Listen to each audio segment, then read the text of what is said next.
Denise? Yes, I'm ready. All right, do we need any pause?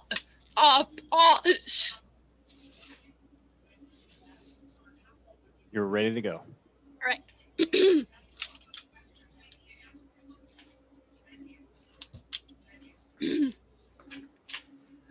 I call to order the January 14, 2021 meeting of the Palm Desert City Council.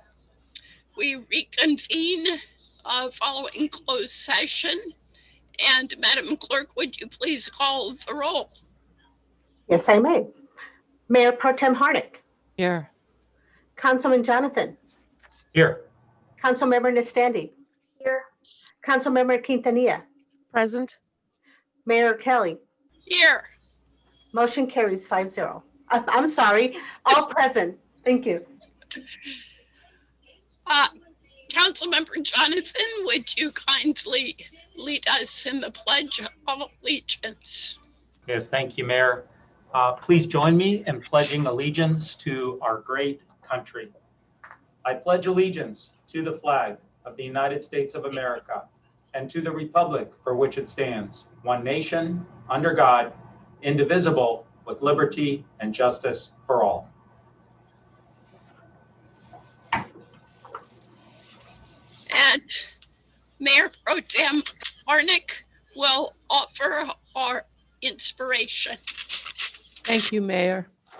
You know, it just dawned on me, we all need to sometimes remember why we're here. And I thought I would just read the preamble of the Constitution. And the preamble really sets the stage for our Constitution, and it really clearly communicates the intention of the framers and the purpose of the document. And somehow the framers were able to find a way to come together and work together to agree on 5 objectives that are outlined in this intricate yet simple 52-word paragraph. We, the people of the United States, in order to form a more perfect union, establish justice, ensure domestic tranquility, provide for the common defense, promote the general welfare, and secure the blessings of liberty to ourselves and our posterity, do ordain and establish this Constitution for the United States of America. Thank you. Thank you. Is there any reportable action from closed session? Yes, Madam Mayor, we have one report with reference to the closed session agenda item A. The City Council unanimously approved a lease with the Palm Springs Art Museum, subject to certain minor changes. Thank you. Thank you. And it appears that we do have a long-awaited presentation from Dallas Williams of the YMCA. Is that set to go? Yes, it is. Can you hear me? We sure can. Okay.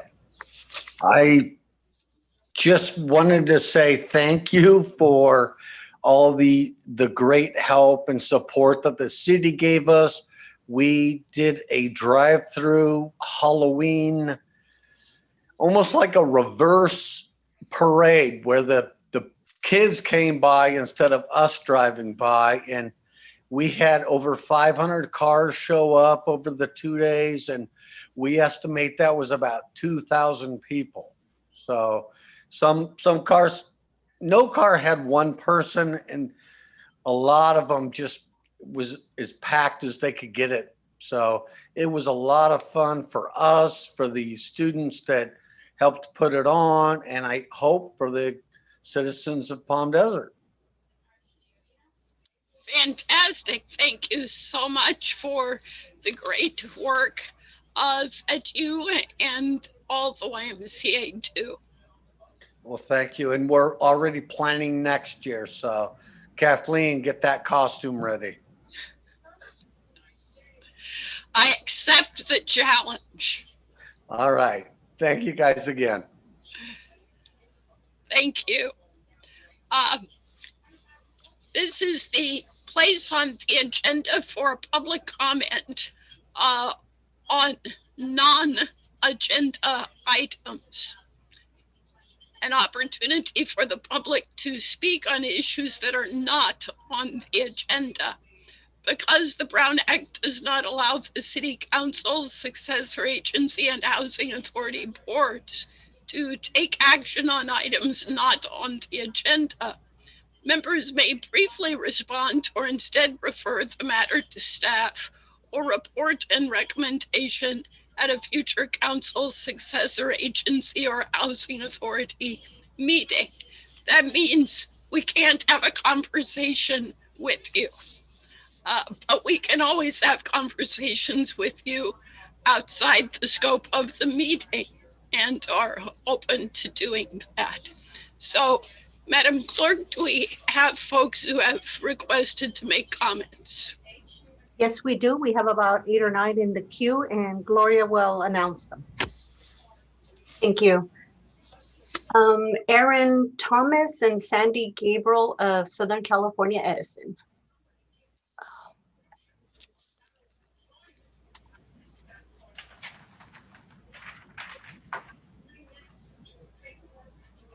Good afternoon. This is Aaron Thomas. Can you hear me? Yes, welcome. I just wanted to quickly just say Happy New Year to the city of Palm Desert and the leadership on behalf of Southern California Edison, and just just remind all of us that we're here for you to reach out to us. I know Sandy Gabriel, I don't know if Sandy Gabriel's able to get on too. I am on the phone. Okay, and go ahead, Sandy. You want to introduce yourself? Yes, my name is Sandy Gabriel. I am a government institutions and water account manager with Southern California Edison, and I do support the city of Palm Desert. Thank you for having me. Just real quick, I wanted to go over my responsibilities, which would be billing and credit support, rate analysis and rate updates, energy efficiency and demand response programs, our public safety power shutoff, emergency or repair outages, transportation electrification, and power quality, and much more. And I'd be happy to pass on my contact information for additional questions. Thank you for having me. Thank you, Sandy. And, we just, again, if you guys want to have us come and present to you, obviously virtually on the agenda, please do not hesitate to reach out to me. We'd love to be able to answer any questions that you might have and do it wherever we can to continue the partnership that we see the city and Southern California Edison. Yes. Thank you. And Ms. Gabriel, if you would simply make sure that the city manager has your contact information, then he can share that with the council. So thank you. You got it. Thank you. Yes, I'd like to talk to them at some point in the future about improving the landscaping at the substation across from the entrance to Monterey Country Club. Okay. Water account manager, thank you. Thank you. Yes, we would definitely. Do you want us just to reach out to you via email, or how would you like to? No, just go ahead and replace all the trees there and let me know when it's done, and I'll go take a look. Okay. Some of us have tried. Some of us have tried to beautify that with campaign signs, but I guess you didn't appreciate that. Please give me a call. Yeah, that'd be great. Thank you. Thank you. Okay. Thank you. Madam Clerk, who's next? Mr. Nicholas Lakovich. Mr. Lakovich, you have 3 minutes. Welcome. Happy New Year. Happy and healthy New Year to Council. Thank you. I wanted to thank Council and staff for the good work they did for the city in 2020 in the face of the pandemic. I guess we realize there's many tough decisions to make, and their focus on, among other things, infrastructure is greatly appreciated. Our city's infrastructure is continually improving. Streets, as some of the council members have said, are the finest in the valley, bar none, and I think in all of SoCal and possibly in the nation. I've lived all over the place. Exhibit A would be San Pablo and the area around the new Tower Market on Monterey, where I go get my chicken and gas. It's great. My visitors are amazed when they visit from major population centers in the East and the Midwest, and the recreation facilities are second to none as well. Desert Willows, the Aquatic Center, and especially the hiking and biking trails, which I just love. So thank you. Safety and Fire is responsive and professional, very professional, and having excellent equipment. Again, thank you. Now, my hope is that we can go even further with our infrastructure by having 5G wireless service available in the area between Route 111 south to Dinah Shore, in between Monterey and Portola. It's a kind of a data hole there. AT&T, T-Mobile, Verizon have told me that there are city restrictions on antenna locations. I don't know if this is true or not, but Maps for All carriers show this is a 4 LTE only area. And you can pick up 5G even when you're going south of Bighorn into Anza. So perhaps there's an opportunity there. So any help would be much appreciated. And maybe you could continue to attract business in this area other than tourism to the city. And I'd gladly help if asked, and I'll continue to work on this as a private citizen myself to try to make this happen. So with that, I yield my time and thank you and good health. Thank you, Mr. Latkovic. And Thank you. I'd like to ask staff to be sure to reach out to Mr. Latkovic to discuss the city's efforts to improve connectivity and learn whether he might have a participatory role. Yes, of course. I'd be happy to do that. Mhm. Thank you. Who's next? Carrie Ear, you have 3 minutes. Hello, council members. My name's Carrie Uher, and I speak before you representing Palm Desert residents. And we would like to see the 5-district voting on the 2022 ballot. I live on the north side of Palm Desert where there is a lot of potential for growth. And I feel like representation needs to be better in my area. I think 2024 is way too long to wait to have the 5 voting district. And we would definitely like to see that in 2022 ballot. So thanks for listening, and I appreciate it. Thank you.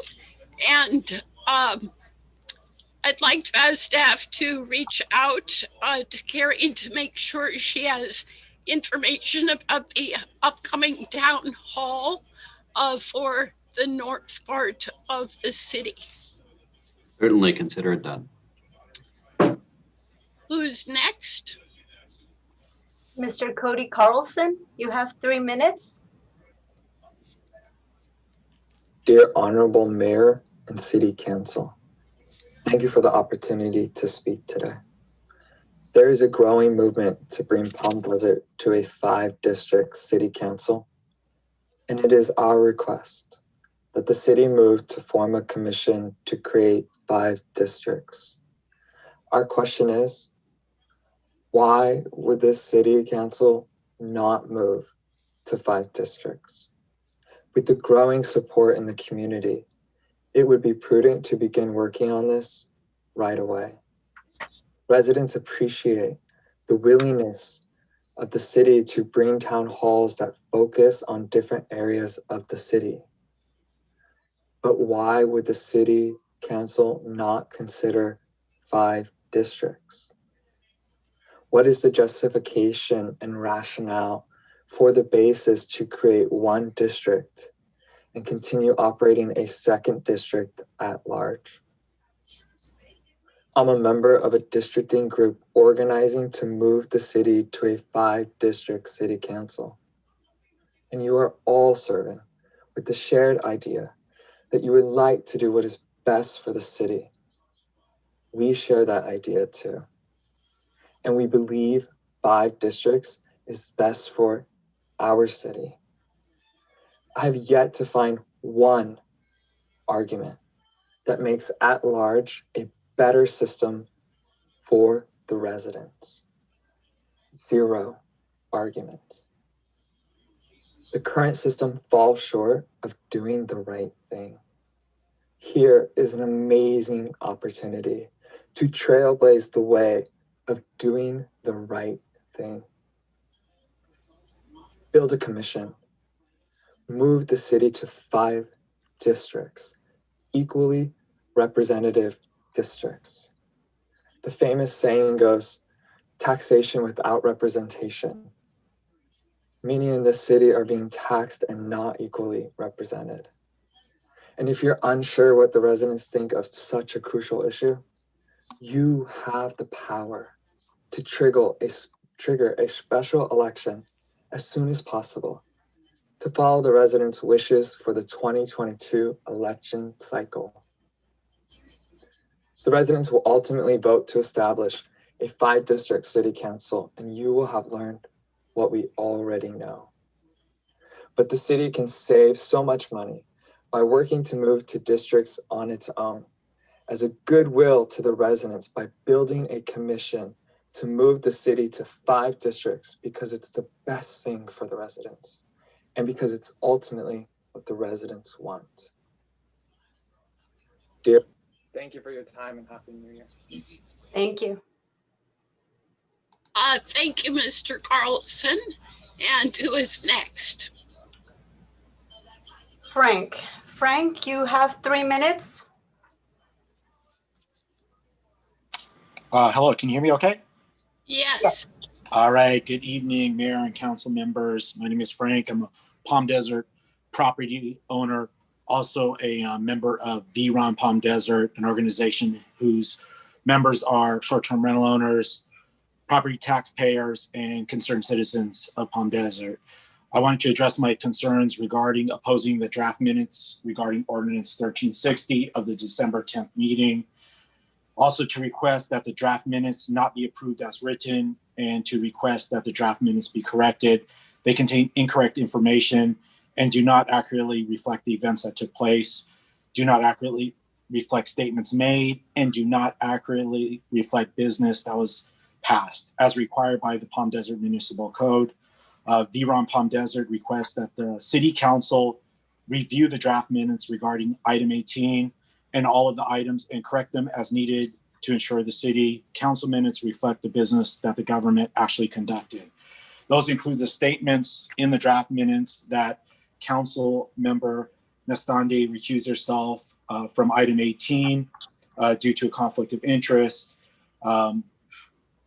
Regarding the recusal of herself, she did not remove herself from the council's chamber as required.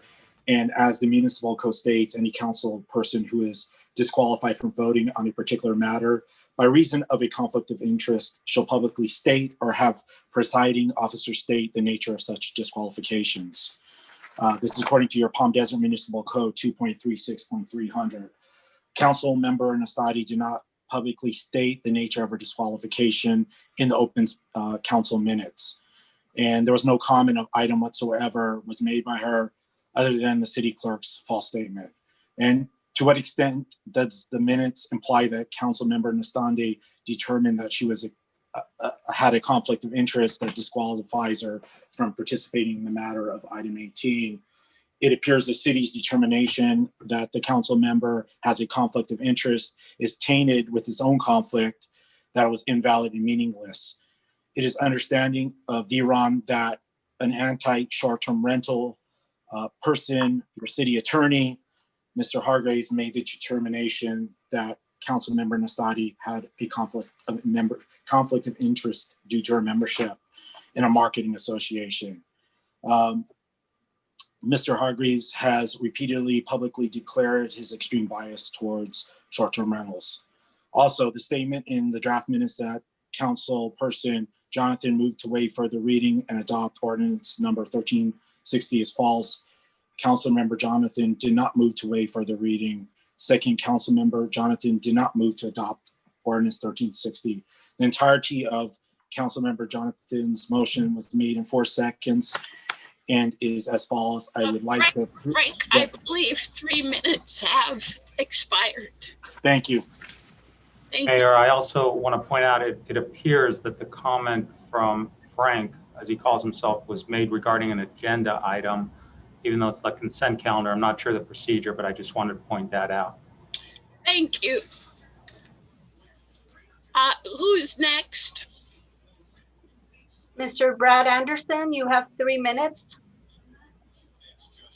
Hi, yes, my name's Brad Anderson. I actually live in the city of Rancho Mirage, but as I just heard the prior comments concerning minutes of public meetings, and that's very important. I'm kind of on that too, and I think the statutes of limitations, I'm sure, on stuff like that. So I would recommend that any public speakers or any organizations that have any contact with the cities or any cities or counties definitely review minutes because they are very generous and I don't want to say it's intentional, but I think it is. But anyway, I want to talk about something that happened November 19th, I believe, at your board meeting. And this is concerning the Coachella Valley Mosquito and Vector Control District, where you reappointed Mr. Doug Walker to another 4-year term of his already 14-year commitment to that district. Again, well, not again, but I know it's too late, but I would highly recommend any future appointments to any boards or commissions be looked at because we have Mr. Walker is an entrenched, I can't say political person, but he's definitely entrenched into that organization.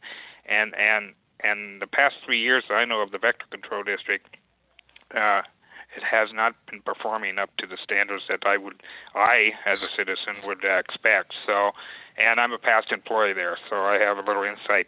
And I would highly recommend that any future appointments on a rotating basis, or because this is not helping your city, and it's definitely not helping the valley in general. So, and I'm afraid that there are influences that happen when you have entrenched people like that, and where public resources are used for personal gain, and that'll come out later. But that can be avoided by definitely appointing new people to certain positions.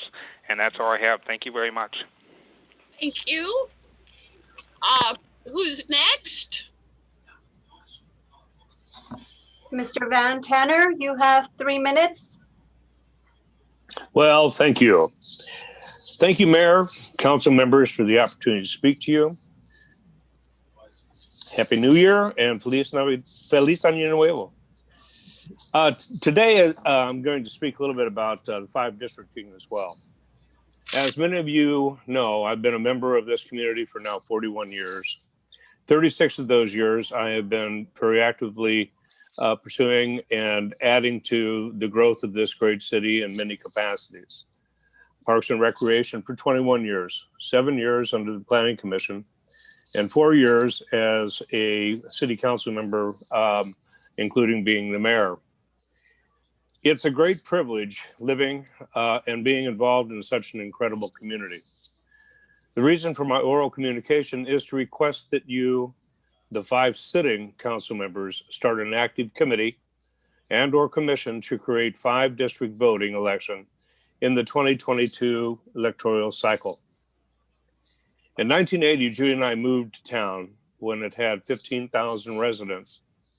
Today, the town is approximately 55,000, with the majority of the expansion coming north of Hoveley and east of Cook Street. There's a void in representation from what could be called the additional 3 districts. I know that when I asked the mayor to look into this option, her reply was, and always has been, we need to give this at least 1 election cycle. I humbly disagree.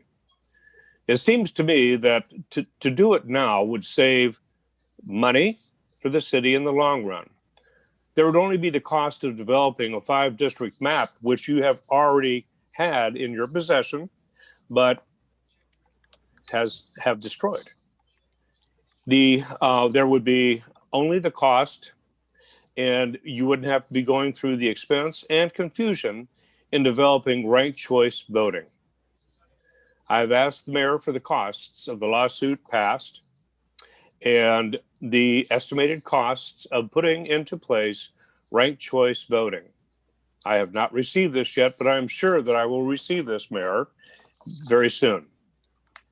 In closing, I would ask that you have staff look into this and let us as citizens help you create the 5 districts that I think we should have had in 2020. This was not even given to us as the community to decide whether it was 2 or 5. The choice had already been made. When I went to the community meetings, I asked the question, Are you receiving 5 districts mapping? I was told by then city manager, yes, we'll take the 5 district mapping. But then in the same meeting, I was told that the city council had already decided on doing it in 2, and we would have an opportunity to look at mapping for 2 districts, not 5. Time is short, and all the citizens of Palm Desert deserve to have a say in how it's represented. Thanks for your time. And again, I am a proponent and have been, irregardless of where I live, for 5 districts. And incidentally, I did sell my house in East Palm Desert and looking. Mr. Tanner. Thank you. Last 3 minutes. Thank you. Do we have a further speaker? To conclude, Mr. Kim Floyd, you have 3 minutes. Welcome. Thank you. Welcome. Thank you. Good afternoon, Honorable Mayor, Mayor Pro Tem, council members, and city staff. Thank you for the opportunity to speak. I am speaking on my own behalf. My name is Kim Floyd. I live at 44579 Sorrento Court here in Palm Desert, the lovely city of Palm Desert. I had 3 issues. I now have 4 issues I'm going to comment on. I hadn't planned to talk or comment about the 5 districts, but I initially made comments about this, I don't know, 18 months ago or so. Not in any organized fashion. I think personally, the representation that we would have with 5 districts would be superior, let's use that term, to our current configuration. And it's not to say that the current city council hasn't done a good job. It's to say, I think we need a different view of the representation. But I wanted to encourage the city to move forward with implementation of desert community energy for our community's needed electric power. And that's been a consistent view of mine, and I hope that that will be on the agenda soon, and that we get the kind of reaction from the city council that will allow that to move forward. The second thing I wanted to mention is I think that city should consider severing our current policing contract with the sheriff's department. The sheriff has demonstrated a strong political bias when choosing which laws and which orders to enforce.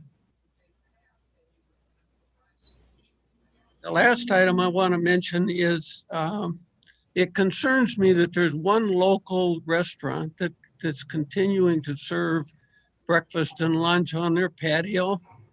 And it troubles me because I think it's dangerous for our community, but it's also not fair to the many restaurants all the way up and down El Paseo that are closed and aren't serving any meals at all. And so I just find that troubling. And I hope that somebody has the capacity to look at that and deal with it.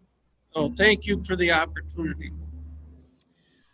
Thank you, Mr. Floyd. You covered all of that with 10 seconds to spare. We appreciate hearing from everyone, truly. Any other speakers, Madam Clerk? No, there is no more speakers. Thank you. And just for my information, are there any requests to speak on agenda items coming up? No. Okay. That brings us to the consent calendar. Does anyone wish to pull anything from the consent calendar? I don't see hands going up, so I'll take a motion. So moved. Harnick. Move to approve the consent calendar. And I'll second the motion. Great. Madam Clerk, please call the vote. Mayor Pro Tem Harnick, Yes. Councilman Jonathan. Aye. Councilmember Nastandi, Yes. Councilmember Quintanilla, Aye. Mayor Kelly. Yes. Motion carries 5-0. We have no consent items held over, and the first item on the action calendar in our wonderfully streamlined agenda format is resolution number 2021-01. A resolution of the City Council of the City of Palm Desert, California, approving the final subdivision map of tract number 37506-1 and approving an agreement for the exchange of real property for public parks in connection therewith. University Park Investor LLC of Danville, California applicant. May we please have the staff report? Yes, good evening, Mayor, members of the City Council. My name is Eric Seha. I'm the Principal Planner in the city's Community Development Department. And joining me with this presentation is Christina Canales, Engineering Assistant with the Public Works Department. And before you today is a resolution approving the final track map for University Park. And in addition, there's a couple of agreements in exchange for real property. We want to briefly run through the University Park development and give you an overview of that, and then get into some of the agreements that you're considering tonight. So University Park as a whole is a over 174 acre residential development. It's part of the University Neighborhood Specific Plan that was approved in 2016. And the map before you today was approved in 2018. So the final map is before you today for recordation. But the overall plan was approved for over 1,000 homes. And the unique thing about this community that's approved here is that it's a mix of residential types. You can see there's some multifamily units, there's some alley loaded homes, there's lot sizes, some are larger, some are smaller. There's even an interesting, what we call a Z lot, where some homes are in front or overlap another. So all this leads to housing product differentiation and hopefully hitting lower price points right across the street from our Cal State San Bernardino Palm Desert campus. In addition, there's a renewed focus on public streets. This is an ungated community, and of course, pedestrian connectivity throughout the entire project site. There's also several new parks as part of this plan, including a private space for the residents that would move in here as well. Today, for your consideration, is phase 1 of University Park, which is shown here at the northwest quadrant of Portola and Gerald Ford Drive. This phase 1 includes 236 dwelling units. Most of it is comprised of the alley loaded product, as well as those Z lots that we talked about where homes actually overlap in front of one another, and some smaller lot sizes of less than 5,000 square feet. In addition, there are 2 public parks as part of this final map. We have Park Site A, which is 1.3 acres, and Park Site B, which is just an acre. And we'll get into a little bit more of that in the presentation. But we wanted to show you some of the architecture that has been approved by the city's Architectural Commission as well as the Planning Commission. So here you can see some of those Z lots. And what you see in this presentation is those shadowed out portions are the portions in the far back. And you can see that some of the homes actually will start to overlap. The other product types for this phase 1 include the alley loaded home product shown here at the top of the slide. You can see there's a different architectural presence to the street because there's no garage that actually faces to the street. The garages are on the back of these properties and take access directly from an alley. And then we have our less than 5,000 square foot lots, and you can see the architecture that was reviewed and approved for those as well. In addition, the project as a whole has several parks that are spread and connected throughout the project site. These are shown here, and you can see some of these red, orange, blue, yellow lines that are all part of a pedestrian network and trail system to promote connectivity, health and wellness, and then connect to the various park sites that are shown throughout. And the parks that are part of phase 1 include, again, Park A and Park B. Now, these parks that are part of this first phase were reviewed and approved by the city's Parks Commission. The first park shown here on the left is Park Site A. It does include some playground structures, some shade structures, water fountains, and just some general unprogrammed turf space for active play. Park B on the right is more of an open play area. There's no playground equipment here. This is actually where several of the alley homes will front onto this park. And so that's why you can see some sidewalk space connected to all of that. And now I'd like to turn it over to Christina to discuss the final map portion. Thank you, Eric. As Eric said, track map 37506-1 is the first phase of the University Park project. It consists of 236 dwelling units and 2 parks, and the parks are outlined or circled in red there, parks A and B. Along with the map, the developer has submitted the standard subdivision improvement agreement, grading agreement, and parks agreement, as well as a land swap agreement for your approval. We're really excited about this project, and we hope to issue grading permits as early as next week. That concludes our presentation, and Eric and I are available for questions as well as the developer. Thank you. Thank you, staff. That was an extremely helpful overview, which I think will help members of the public to appreciate the dream and the vision for this part of the city and share our enthusiasm that we're actually moving forward. Are there questions for staff? Yes, Councilmember Jonathan. Thank you. Mayor Pro Tem, were you raising your hand? Did you want to go first? You're okay. All right. Yeah, just a few quick questions. On the map where you showed what is being built out, I saw the residential homes themselves, I saw the parks, but what portion of the infrastructure, roads, sidewalks, et cetera, that will provide access into the project? Which ones of those, if you can maybe share your screen and go back to that slide and show us what infrastructure is part of phase 1?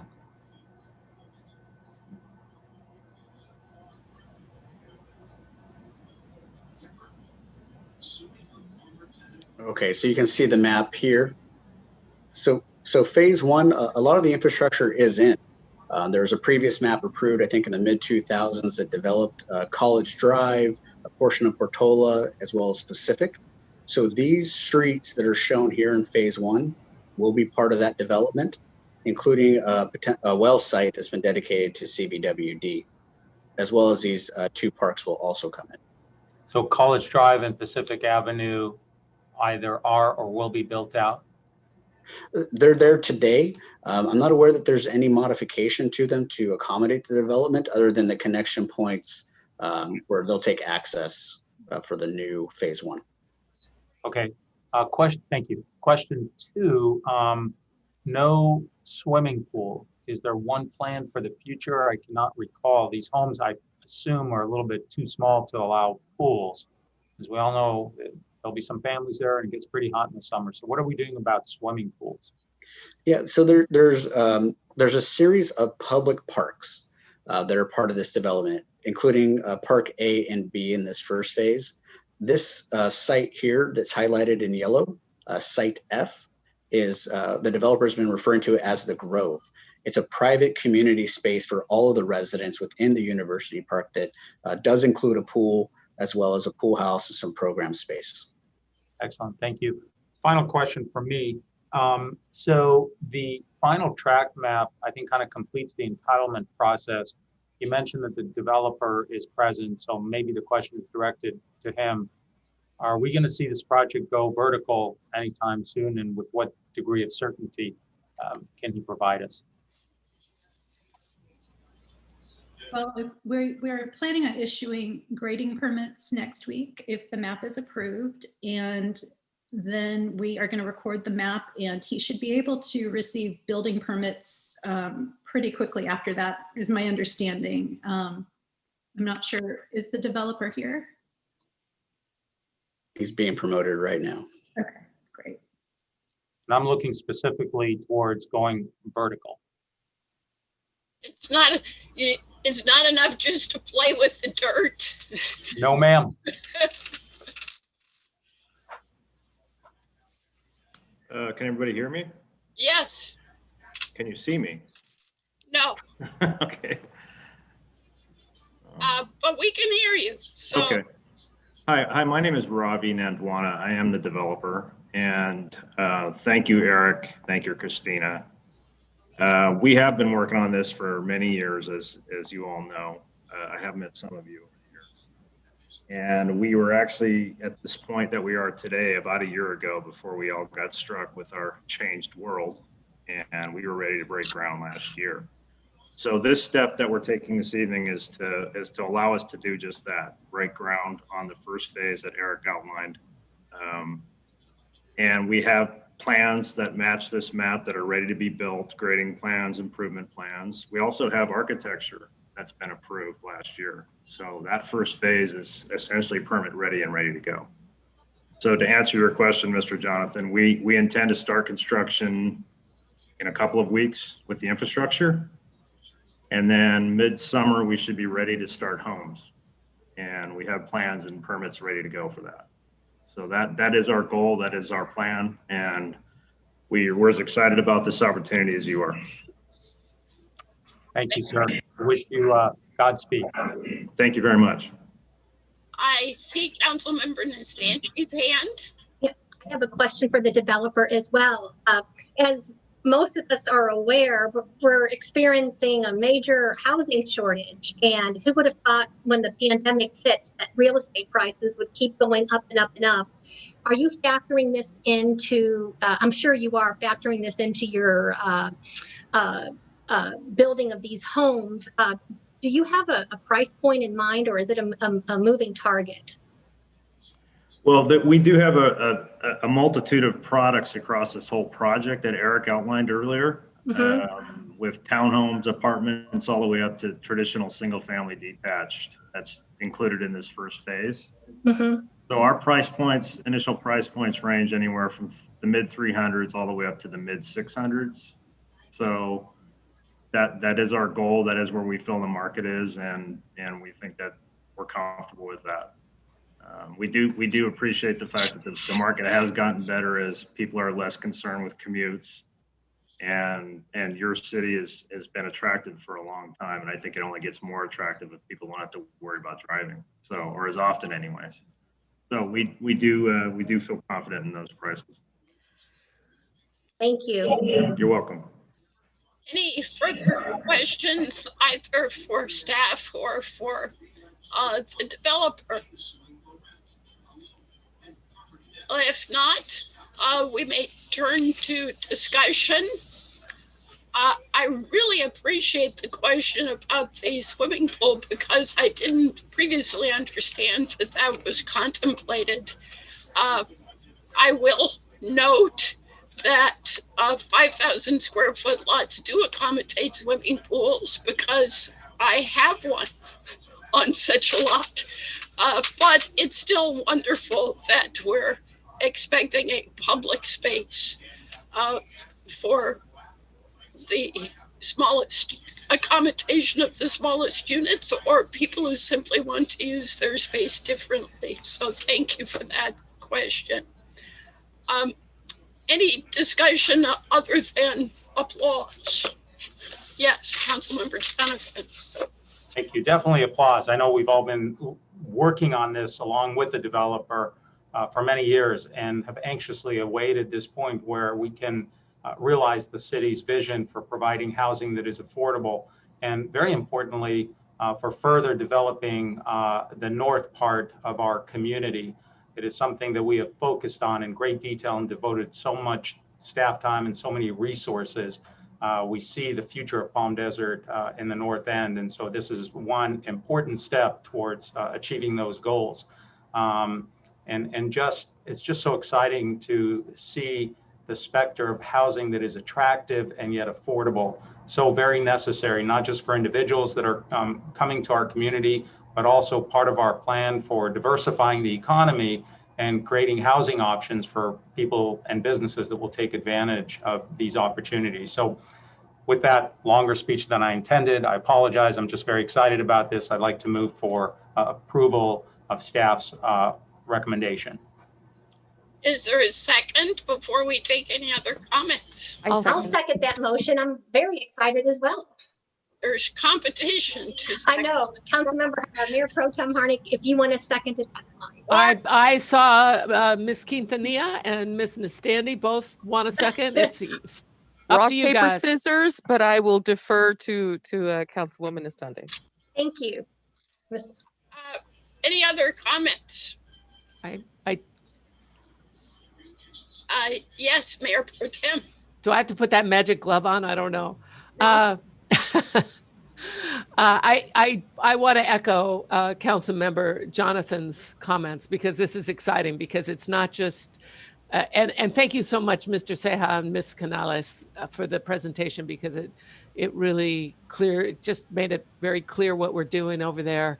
It's providing housing that is affordable to everybody. It's attractive to families. This is really a step in the right direction in that whole development. I know there's more to come in that development that will make it more attainable to more of our community members and more people who would like to be community members. And having it across from the college will help our college too, across from CSU San Bernardino.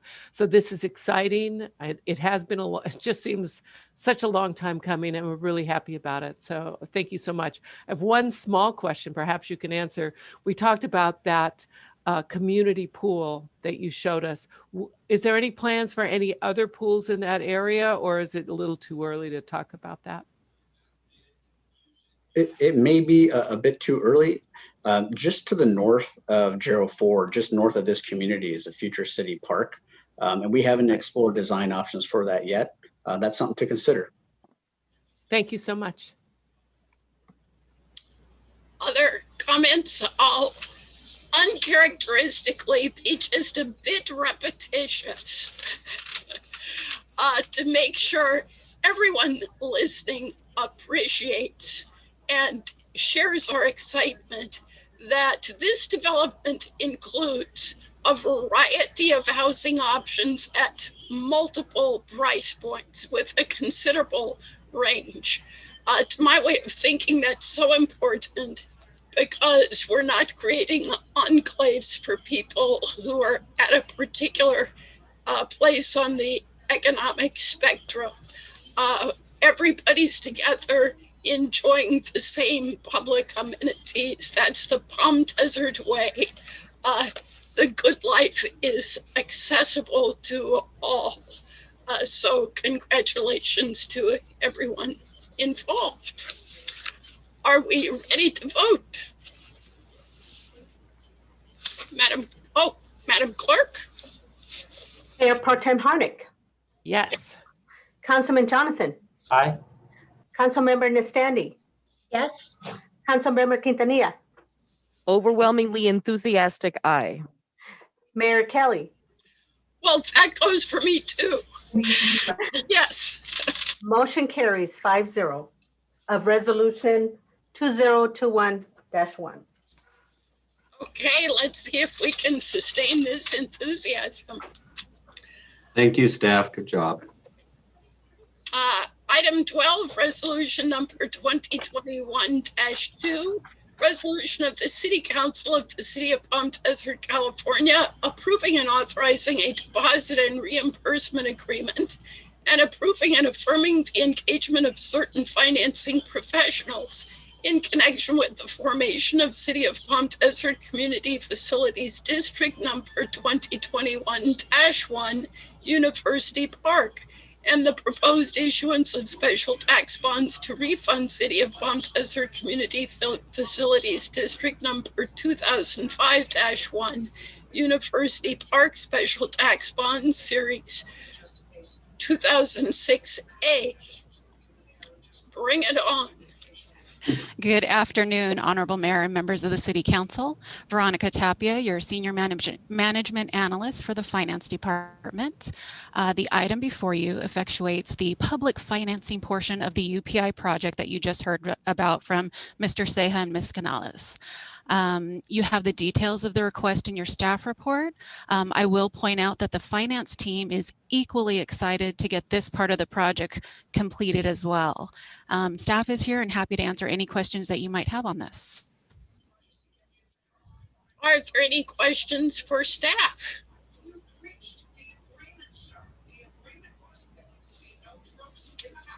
It appears not. Thank you for lifting the heavy weight of this resolution. No problem. Any discussion? I think we're ready for a motion. So moved. Is there a second? And that's a motion to approve staff's I'll second. recommendation. Madam Clerk, please call the vote. Mayor Pro Tem Harnick, Yes. Councilman Jonathan, Aye. Councilmember Nestandi, Yes. Councilmember Quintanilla, Aye. Mayor Kelly. Yes. Motion carries 5-0 on Resolution 2021-02. And Ms. Tapia, I see you'll stay with us Yes. for resolution number SARTA 082, or ROPS, a resolution of the Board of Directors of the Successor Agency of the Palm Desert Redevelopment Agency, approving a recognized obligation payment schedule and administrative budgets for the fiscal period from July 1, 2021 through June 30, 2022, pursuant to Health and Safety Code Section 34177, and taking certain related actions. Yes, Honorable Chair and members of the board, again, this item pertains to our recognized obligation payment schedule and administrative budget for the 21-22 fiscal year. This is our typical, ROPS request. There are no major changes to this year's report. I would like to point out this includes our final payment to the city for the city loan, if it is approved, and for the loans that have been approved so far, I should say. And this item is scheduled to be presented at the County Oversight Board on January 21st, and with their approval, will go to the Department of Finance. If you have any specific questions about the report, I'm more than happy to go through it. Any questions?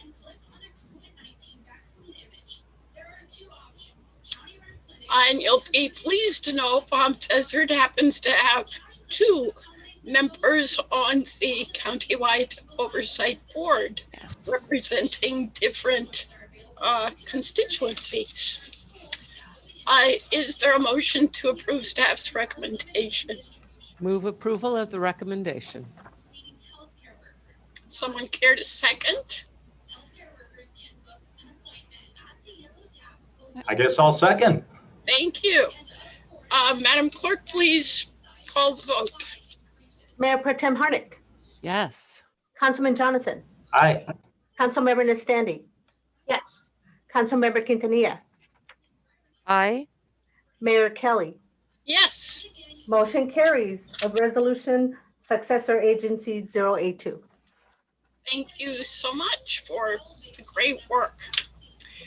Item 14 is authorize the Riverside County Fire Department to purchase a paramedic squad vehicle and related equipment for use at fire station number 71. Hey, we have the staff report. Yes, good evening. Thank you, Honorable Mayor and council members. For our audience, I am Stephen Arion, the city's risk manager. Joining me today is also Battalion Chief Mike Beverlin with the city's fire department, and running my PowerPoint presentation is Lori Carney, our Director of Administrative Services. The City Council reviewed the need for a paramedic squad at station number 71 last May as part of the fire budget. And this is the station located at Portola and Country Club, for those that may be unfamiliar. For those that were also not present last May, I would like to give a condensed presentation on the need for a paramedic squad, and I promise to be brief in my comments. Lori, if you go to the next slide. So the first question that comes to mind for many of you is, what is a paramedic squad? Is it a medic unit? Is it an engine? The answer is neither. It is its own unique vehicle, and this photo shows just what it looks like. It's an advanced life support vehicle with a crew of 2 staff per shift, consisting of an engineer and a paramedic. Slide, please. It does not provide patient transport. However, it will supplement existing resources and alleviate demand on the emergency response system. A paramedic squad is an adaptable and lower cost solution in responding to the city's increasing calls for service within Station 71's primary response area. The primary response area of the station is densely populated, as you know, and has many subacute and skilled nursing facilities, which in turn increase call volume and response times. Although primarily for ALS response, the squad can provide additional staffing for other emergency incidents. It adds redundancy to the center of the city and will help decrease overall response times. It is truly an all-purpose vehicle with response capabilities for all emergency incidents. I also want to point out that as build out in the northern part of the city occurs, as we saw with the first presentation by Eric and Christina tonight, it is anticipated that a 4th fire station will be required. Once this new station is complete, the staffing from Squad 71 can account for approximately half of the required staffing for the new station that serves our North Sphere as we could develop as a city. Next slide, please. So this table before you shows exactly the top 10 primary response areas in 2019. I'm sorry we didn't have the opportunity to update it for 2020, but I imagine these figures will not change based on our prior history. As you see, in the overall county's primary response areas of all the stations within the county, North Palm Desert ranks 2 just behind Sun City, which is a pretty significant workload. Next slide, please. So this, one more, go back. So this shows the top 10 unit responses by engine or by vehicle, medic vehicle. And we see that unit engine 71, which is the fire engine at Station 71, had the highest call volume in 2019 with over 5,100 calls for service. And to provide a comparison of this call volume, it's about half of the runs conducted by the busiest stations in cities such as Minneapolis and Boston, which, as you know, have multiple units and staffing and responding to the needs of hundreds and thousands of people. So the staff at 71 are kept busy for sure. Next slide, please. This slide is what our GSI department created. It's a heat map showing, and pardon the pun, the hottest areas of action in Station 71's response area. As you can see, with all the action there, the middle of the map right here would be the station, and you see all the red dots in the center. That is Country Club Drive, and that's no surprise to us. As I mentioned earlier, that's where many of our skilled nursing facilities are located. That's why we affectionately call the station ambulance there the Country Club Express. Next slide, please. So another issue of growing concern, and this is very critical to us, is the harmful effect that such a high call volume takes on the staff at 71. Staffing at the station is currently handled by a total of 5 personnel per shift. An average station in the county runs approximately 1,800 calls for service. And keep in mind, we're doing 5,100. And their staff at an average station generally spends 3.5 hours on average responding to calls, where the staff at 71 are responding almost 10 hours a day on calls. This leaves an average of 4 hours of sleep per day. So what that means is during a normal 3-day shift, they have 12 hours of interrupted sleep because they're constantly getting calls. So this is not continual sleep, which leads to a detriment to our staffing, and we want to make sure that their health is maintained and they're in top working order. So that's a primary concern to us. Next slide, please. So the personal cost to cover the paramedic squad 7 days a week is estimated at $867,000 annually. And this amount was already approved and accounted for in this year's fire budget, along with the vehicle that you're asked to consider tonight. What council is requested to approve tonight is the appropriation and purchase of the vehicle and equipment in a not to exceed cost of $259,000. This amount does include a 10% contingency that the city manager or his designee would review and approve for any unforeseen conditions that may occur. Next slide, please. So I do want to mention that this recommendation falls within our Palm Desert strategic plan, specifically the public safety and emergency services section, priority 1, enhancing the delivery of public safety services. And one of the action steps within this goal is to identify public safety needs, including new equipment and a paramedic squad at this station, which again has the highest call volume within the county and one of the highest in the country, will improve response times and more importantly, provide additional relief to the staff working at the station. Next slide, please. And the Public Safety Commission also reviewed this item and unanimously recommended the City Council approve staff's recommendation as presented. And next slide. Chief Beverland and I would be happy to answer any questions you have at this time, and thank you. Are there questions for staff? Councilmember Quintanilla. I don't have a question, but more so just a comment and say thank you very much for the very detailed report. I had no clue that the brave men and women that serve us in that part of the city actually are having such a high toll compared to the county and the region. And I cannot imagine 4 hours of uninterrupted sleep and still needing to be there to save lives and be at your 100%. So thank you for helping us serve the city and making sure that our residents have top-notch staff available to assist them. Thank you. And Councilmember Jonathan.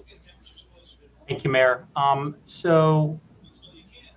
think you clarified for me, Mr. Arian, that we previously approved this item in our budget. So this is a technical act of appropriating the actual funds. Is that correct? That is correct. The money was accounted for in the budget and also approved by the City Council when they reviewed the fire budget back in May of 2020.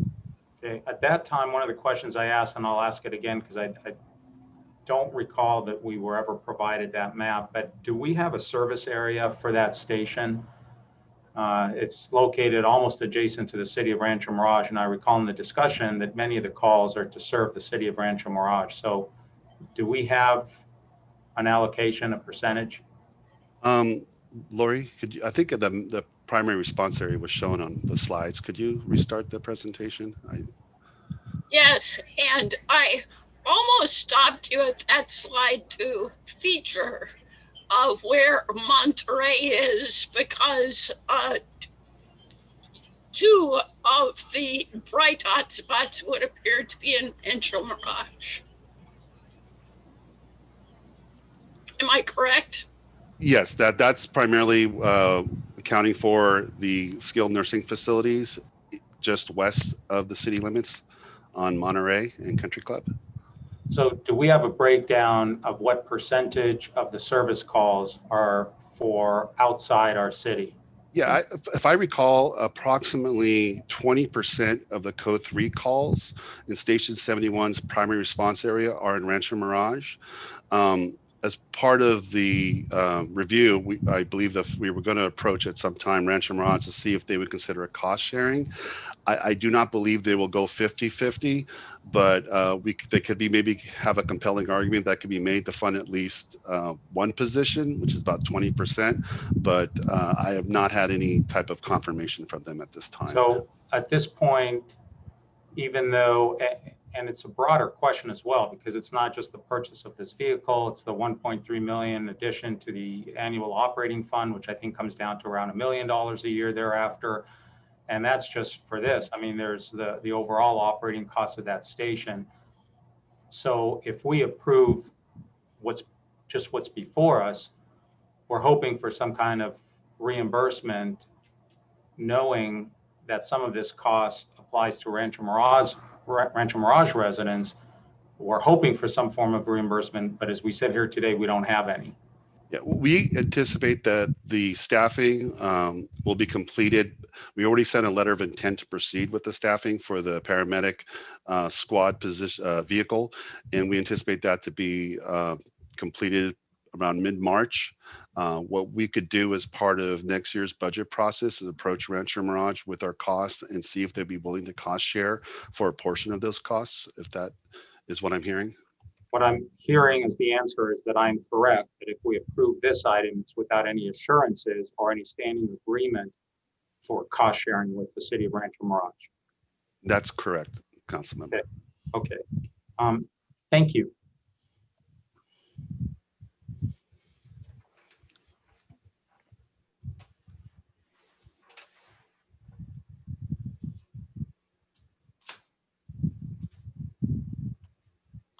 Yes, Mayor Pro Tem.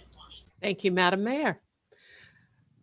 And on Councilmember Jonathan's, what he has just said, I think we need to make sure, and I know we've always had a good working relationship with Rancho Mirage and these types of things, you know, through the Cove communities and certainly through all of our public safety. So I would hope that they would see fit, and no matter what, we had a very complete and sometimes lively discussion regarding this issue back in May, but I think we got to the best result, knowing that no matter what, we need to take care of our community members.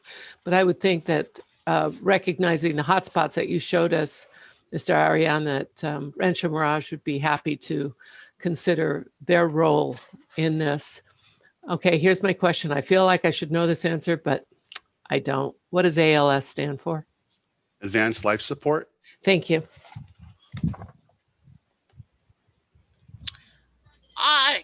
I think we're ready for discussion. Councilmember Jonathan. Unless someone else wants to go first, I didn't see any other hands. Okay, so yeah, listen, I get the need. We did have in-depth, intense, detailed discussion about this back, I think you said May, Mayor Pro Tem. And I get it, there's a need, but I am uncomfortable approving an expenditure that will benefit residents outside of the city without an agreement for the outside community to share in the cost. I appreciate the trust that we have in our sister city to the west, but actions demonstrate otherwise. You know, they've withdrawn support for other joint activities that their residents benefit from. Yeah, 4th of July fireworks, there's been, I can give you other much more substantive examples. So I respect their right to do what they feel is right. But I don't have the same level of confidence that they'll just happily volunteer to share 20% of the vehicle cost, or 20% or whatever percentage, 50% or whatever of the additional staff annual operating costs. What I would prefer is that we postpone this item, give staff an opportunity to have that discussion, and if not having an agreement in writing in place, then at least verbal assurance that they will work with us towards such an agreement. Thank you. Councilmember Quintanilla. I respectfully disagree with my counterpart, and I think that instead of focusing on the fact that potentially 20% of this will be to benefit of another city, I think that we need to focus on the 80% that will serve those in our city, and the understanding that we've learned tonight that we've got individuals that are only getting 4 hours of sleep a night uninterrupted at that, to be able to do what we have been charged with is making sure that our residents in our city are safe and have the best quality of life. So I think that deciding to look over the fence and say, you know, I don't feel comfortable with 20% of that going somewhere else where we may or may not get reimbursed sends the wrong message. Are there comments from others? Would someone care to make a motion? You know, may I make a comment, please? Thank you. Yes. So I hear Councilmember Jonathan's comments, and I also am very respectful of what Councilwoman Quintanilla said. Sometimes we just are our brother's keeper. There's no question about that. And we want to make sure that our community is taken care of. I would be willing to, here's my question. I'd be willing to continue it for 2 weeks and 2 weeks only. If you feel, Mr. Arian and whomever would be the negotiator, that you could come back to us with an answer from our neighbor. Now, here's the question though. If they said no, how do we respond? Do we say, well, then we're not going to take care of these people who call 911? How do we respond to that? I just want to suggest that we not tip our hand in that negotiation. If we say we'll approve it anyway, then they'll be less motivated to participate financially. So maybe we can leave that question open. I think the question's pretty obvious. The answer is pretty obvious, but I'd rather that we not make a formal commitment to fund this without their support, because the results might not be productive. I don't think this is any great poker game here, because I don't think they think for 1 second that we're going to say you called 911, and we're going to ignore somebody who needs advanced life services. Did I get that right, Mr. Arian? ALS. So I just feel we should go ahead and do our best in negotiation. Thank you. Let me call on Councilmember Nastanti first. Okay, and maybe I missed something, but what negotiations have we had with Rancho Mirage? I think it was touched upon, but Councilmember Jonathan, you said it was obvious what the answer would be, which makes me think their answer is going to be no. No. I meant that what we would do as a council is do the right thing and do the responsible thing. But I was suggesting that we not commit to funding this request at this point until we hear back from Rancho Mirage, just because I think it is a poker game, and I think we have fiduciary responsibilities to our residents, to their health, but also to the finances that we are stewards over. So I think we can have our cake and eat it too. And I'm thinking the chief might have some useful information to share with us before I speak more. Okay, great.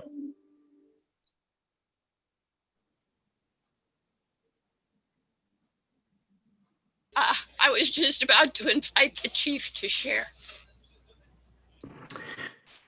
Good evening, everybody. I just wanted to bring a little light. I wasn't exactly prepared to talk on this particular topic. I was more prepared to talk on some of the items of the medic squad. But as my memory serves us correct, when we had these initial discussions, the city of Palm Desert did kind of put some feelers out to the city of Rancho Mirage. And Chief White and I were tasked with looking not just at the component of Fire Station 71 responding into the city of Rancho Mirage, but both departments in totality. And what we came back with was that the North Rancho Mirage Station was responding into the city of Palm Desert, maybe not at 100% equal to what Engine and Medic 71 are responding into Rancho Mirage, but it's really close. It was pretty close. So the 20% is a little misleading, because we're only in this particular study just looking at Fire Station 71. However, if we looked at the total runs for both departments, we would see that it's much more closer than that, if that helps any. And I would be happy to get those statistics together for you if you would like those. We did provide those after our discussions the last go around with this, but I don't have them tonight.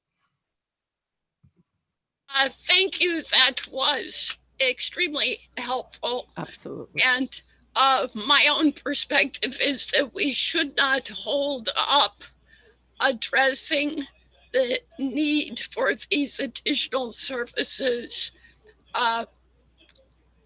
There's complexities to cost sharing that can be addressed over time, but I personally would not favor holding up the solution for this proven need. Mayor Pro Tem. Thank you. I think that information that you've offered would be wonderful for us to have. And in the meantime, I would, if I may, move approval as presented. I second that. May we have the vote? Discussion?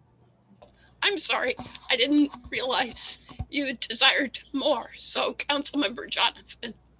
Thank you. I'm persuaded by the chief's comments. However, a couple of quick points. Number one, we've waited since May. I can't see that 2 weeks would hurt us, but I'm willing to accede to the wisdom of my colleagues if they feel that our stewardship of the city's resources and finances is being adhered to. The second point I would make along those lines is I think it's long overdue that we study and do a deep dive analysis of what portion of our fire costs go to other cities. What do we get back in return, as the chief mentioned, and make sure that there's not a disparity that needs to be addressed. So I would hope that as a result of this discussion tonight, that staff hears that concern, and in the next budget cycle, we are provided with that information. Thank you. And now I believe we're ready for the vote.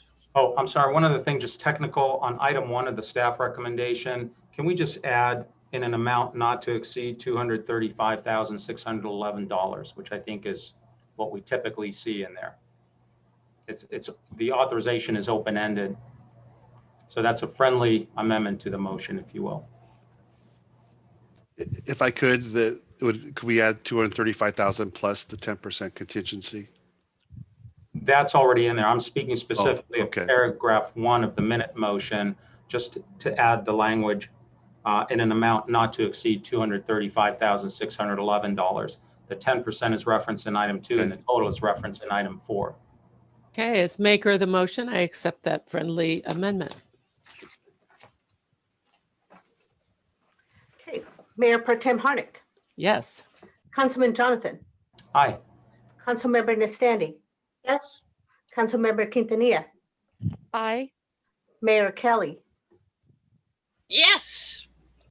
Motion carries 5-0 as amended. Which brings us to item 15, a request for city council guidance regarding a weekend farmers market on San Pablo Avenue. May we have the staff report?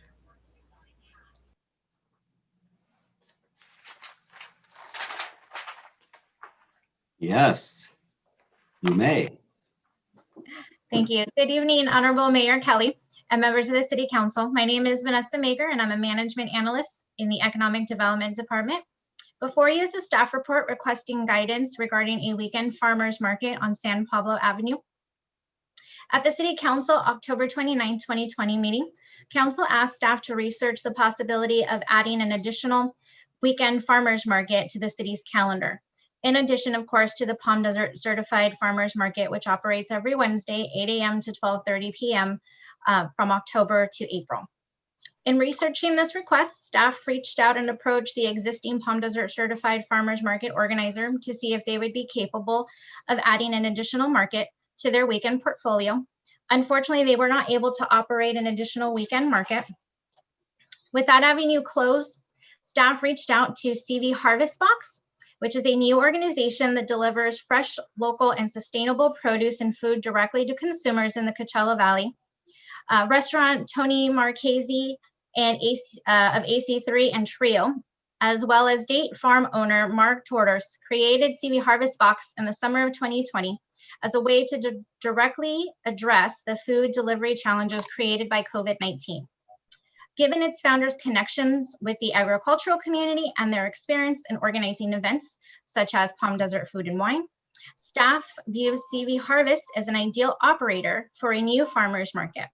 Mr. Marchese and Mr. Tordos are excited and prepared to move forward with a monthly Sunday farmers market starting as early as next month, with the plan to expand the schedule to a weekly format as soon as circumstances allow.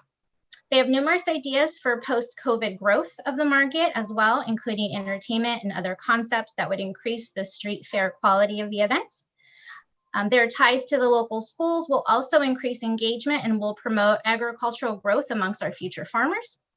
If the City Council would like to move forward with adding a new farmers market to the city calendar to complement the existing Palm Desert Certified Farmers Market, staff recommends this measured approach.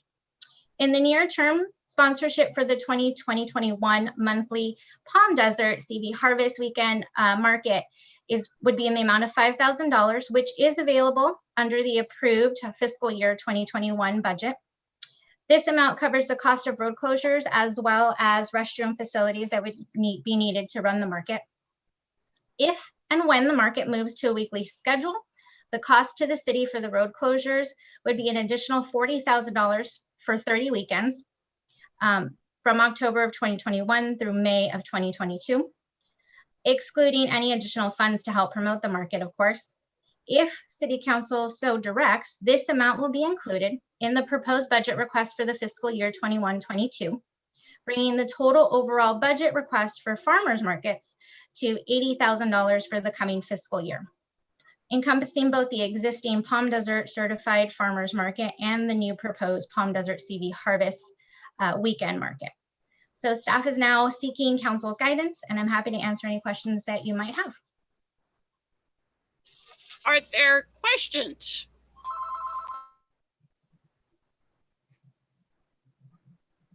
Well, I have one.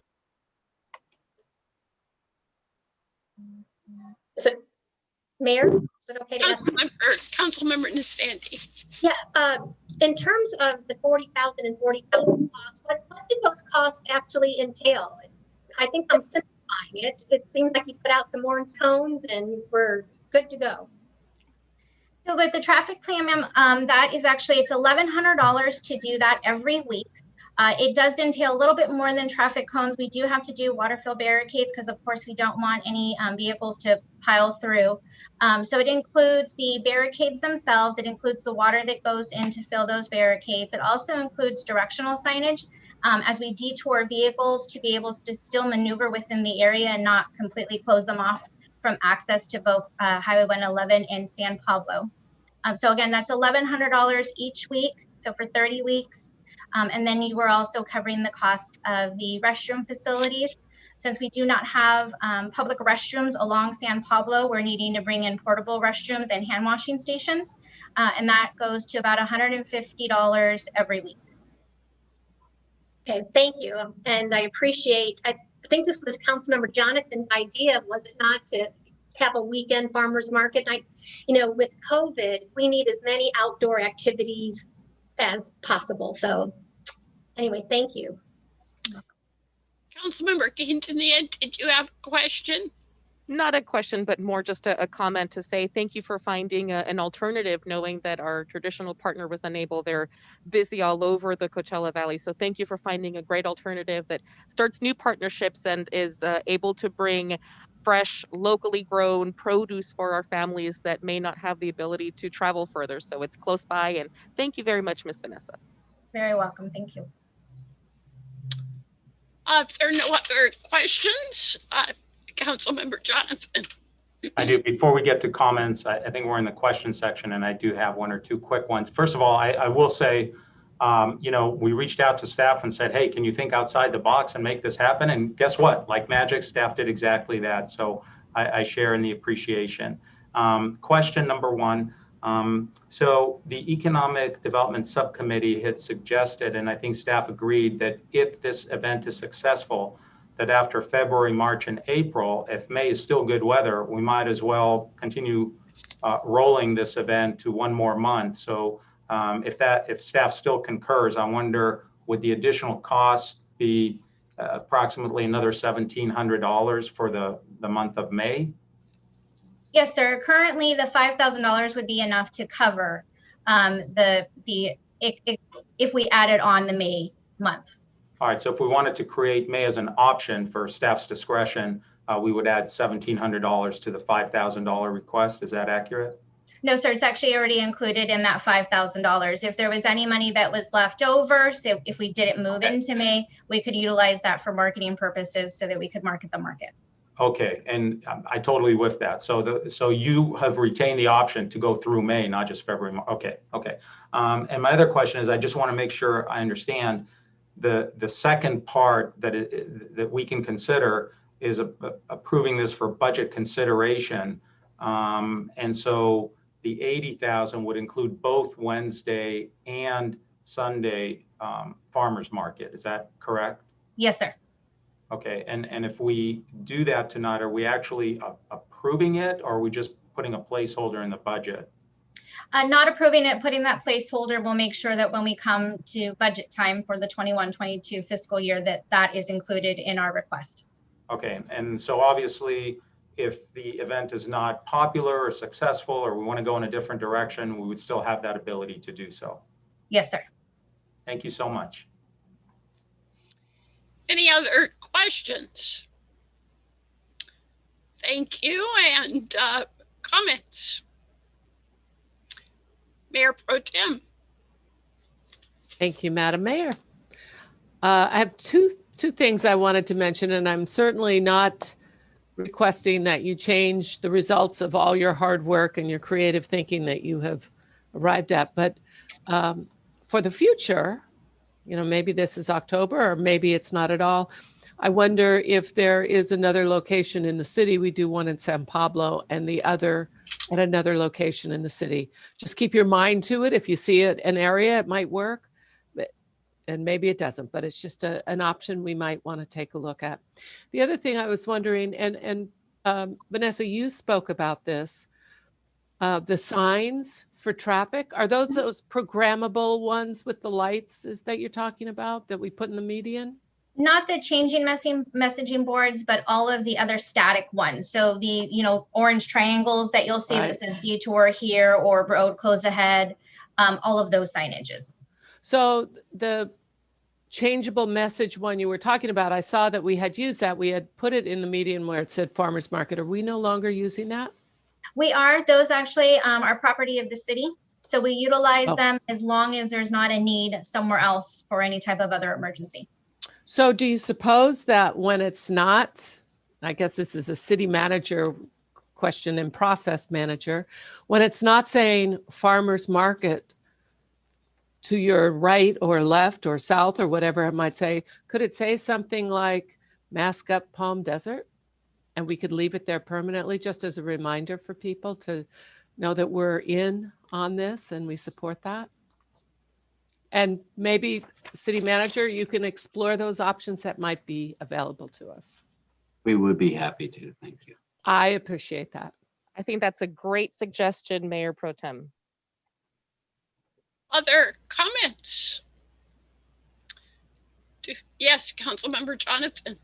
Thank you. The Mayor Pro Tem's thought about having a different location is interesting. I don't know if that's a good thing or a bad thing, whether we need to create, regularity, but it strikes me that if we're going to move it, there is a second part of San Pablo being built and it's accessible to a lot of parking.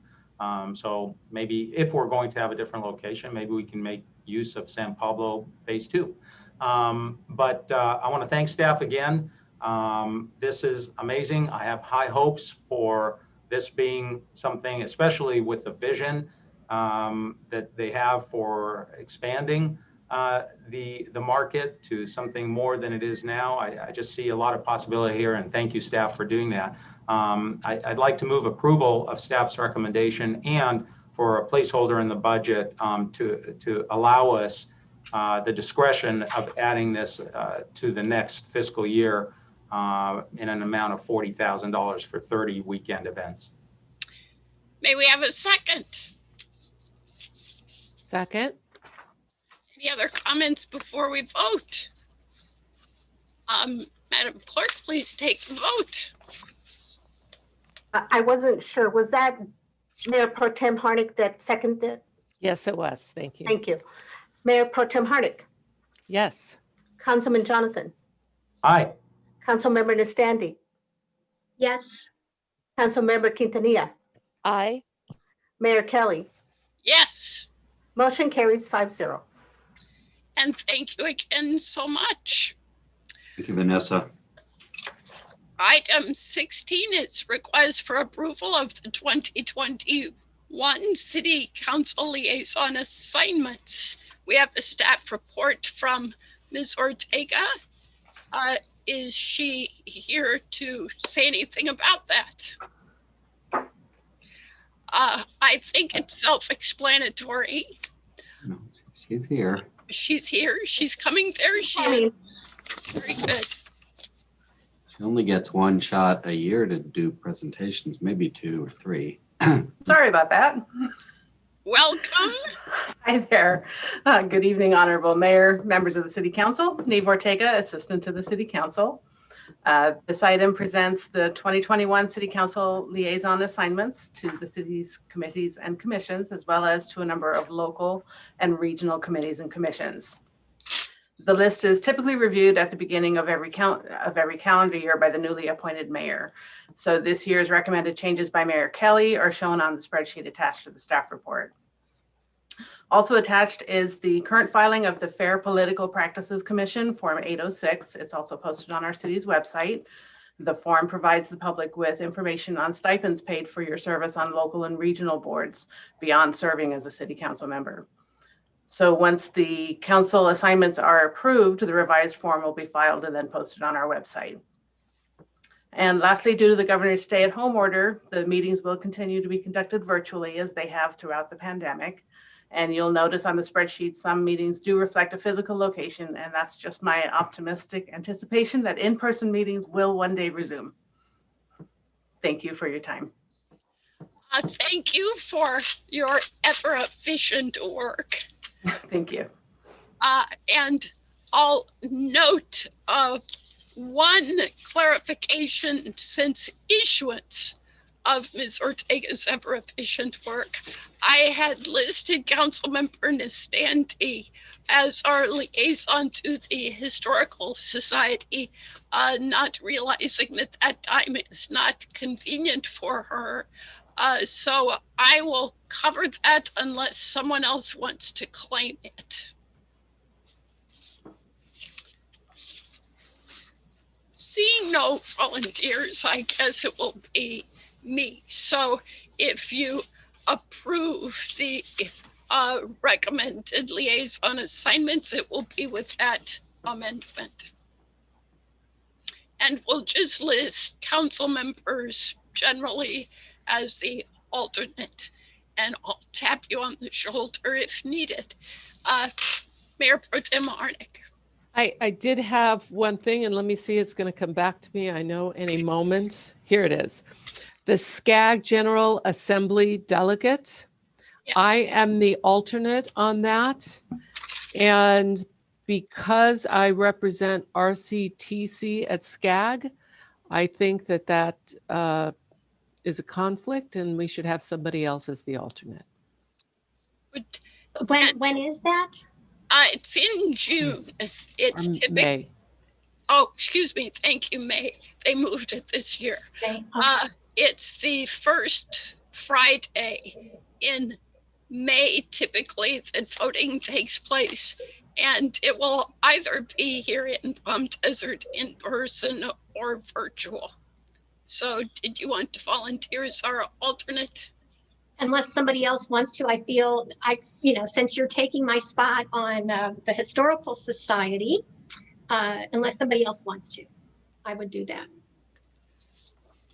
Thank you. We'll accept that. And you'll be the alternate.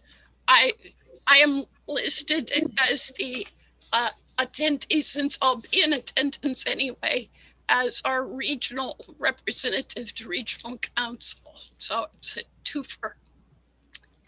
Anything else to cover before taking a motion? Mayor, I actually just want to thank you for undertaking this exercise. It takes a lot of time and thoughtful and sensitive consideration, and you pulled it off quite well, and thank you for that. Is that a motion to approve? Sure, yes. Okay. I'll second the motion. Madam Clerk, please take the vote. Mayor Pro Tem Harnick. Yes. Councilman Jonathan, Yes. Councilmember Nestandi, Yes. Councilmember Quintanilla, Excuse me, aye. Mayor Kelly. Yes. Motion carries 5-0 with the two amendments.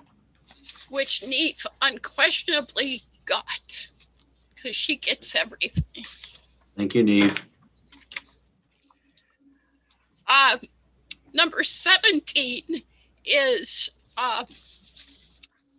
for us for second reading, ordinance number 1361, an ordinance of the City Council of the City of Palm Desert, California, rescinding ordinance number 1266A and amending section 10.36.10 of Title 10 of the Code of the City of Palm Desert, California, relative to speed zones. This is the second reading of the ordinance.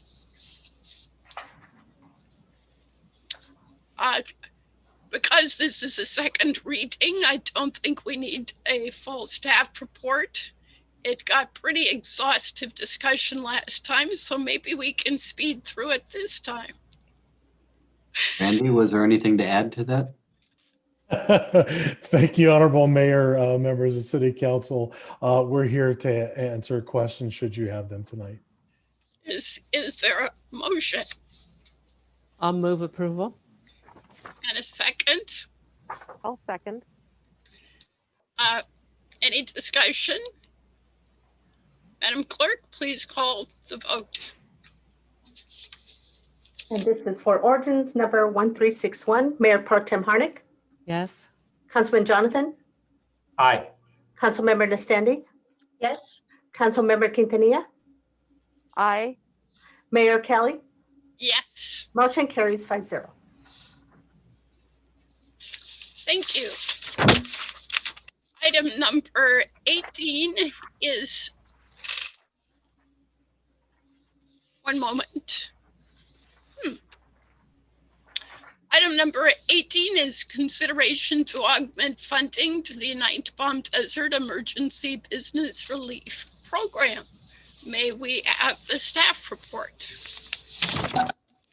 Martine? Yes, good afternoon, good evening, Honorable Mayor, members of the City Council. Can you hear me okay? You're a little quiet. Let me increase my volume a little bit, maybe that would help. But I'll speak a little louder. If I could, I'm going to do a quick screen share to give you some information that we've been working on, and do slideshow. So as you recall, thinking all the way back to last year, well, really only about 3 weeks ago, the City Council authorized a $500,000 reallocation from our hospitality program to be used for Palm Desert businesses that have been impacted by the December 7th and then the December 21st regional state mandated stay-at-home order. And as you recall, the program offered $5,000 forgivable loans to our qualifying businesses. And that application period started December 24th and ended on January 11th. We received 139 applications. As you see, the need is still continuing to be out there. The target for this particular emergency business relief program was to help our businesses, again, that are service related, that had been forced either to modify their operations, such as restaurants, and also service industries that you have listed there in the PowerPoint, the nail salons, hair salon, beauty salons, barbers and gyms, and other service related businesses. Of those 139, 57 of those applicants were restaurants. And to date, the current program is subscribed at 695,000. So I give you that as background so that we can also discuss the new program that we're going to be discussing with the entire City Council at this point. Staff has been working with our City Council Economic Development Subcommittee to come up with a program that is going to be specifically targeting and helping our restaurants. As you saw from the applicants that were submitted and the requirements that our current restaurants have been faced with in terms of takeout only, no outdoor service, and obviously no indoor service as well. So the thought here was to consider augmenting the emergency business relief program with a specific restaurant recovery program, which you'll see the guidelines here, both in the staff report and also on the screen. The allocation proposed is $1 million from our Economic Development Reserve Fund. The eligibility, of course, is targeting the Palm Desert restaurants that have endured the stay-at-home order from December 7th. And what that million there's two categories, one of which would be parceled off as $800,000 in forgivable loans. And the base loan would be $5,000 plus $1,000 additional in funding for each full-time equivalent employee. Again, this is a pre-pandemic employee account, but the maximum would be $10,000 per loan. If we move forward and the council decides to move forward with this allocation, we would reopen the application period. We would target a January 20th, early next week, and open it up for about 10 days, giving additional restaurateurs the opportunity to apply for the loan, along with moving the existing 57 restaurant applicants into this program.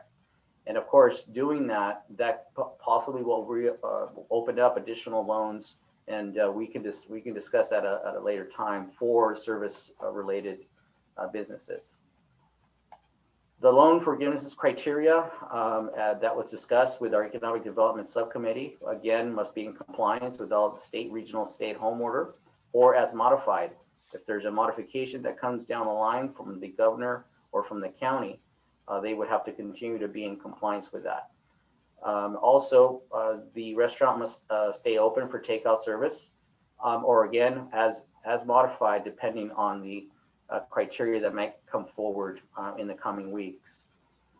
The thought also was that we require the restaurants to remain open in operation through May 31st, which is typically the end of our season, so that we have the opportunity to keep these businesses afloat.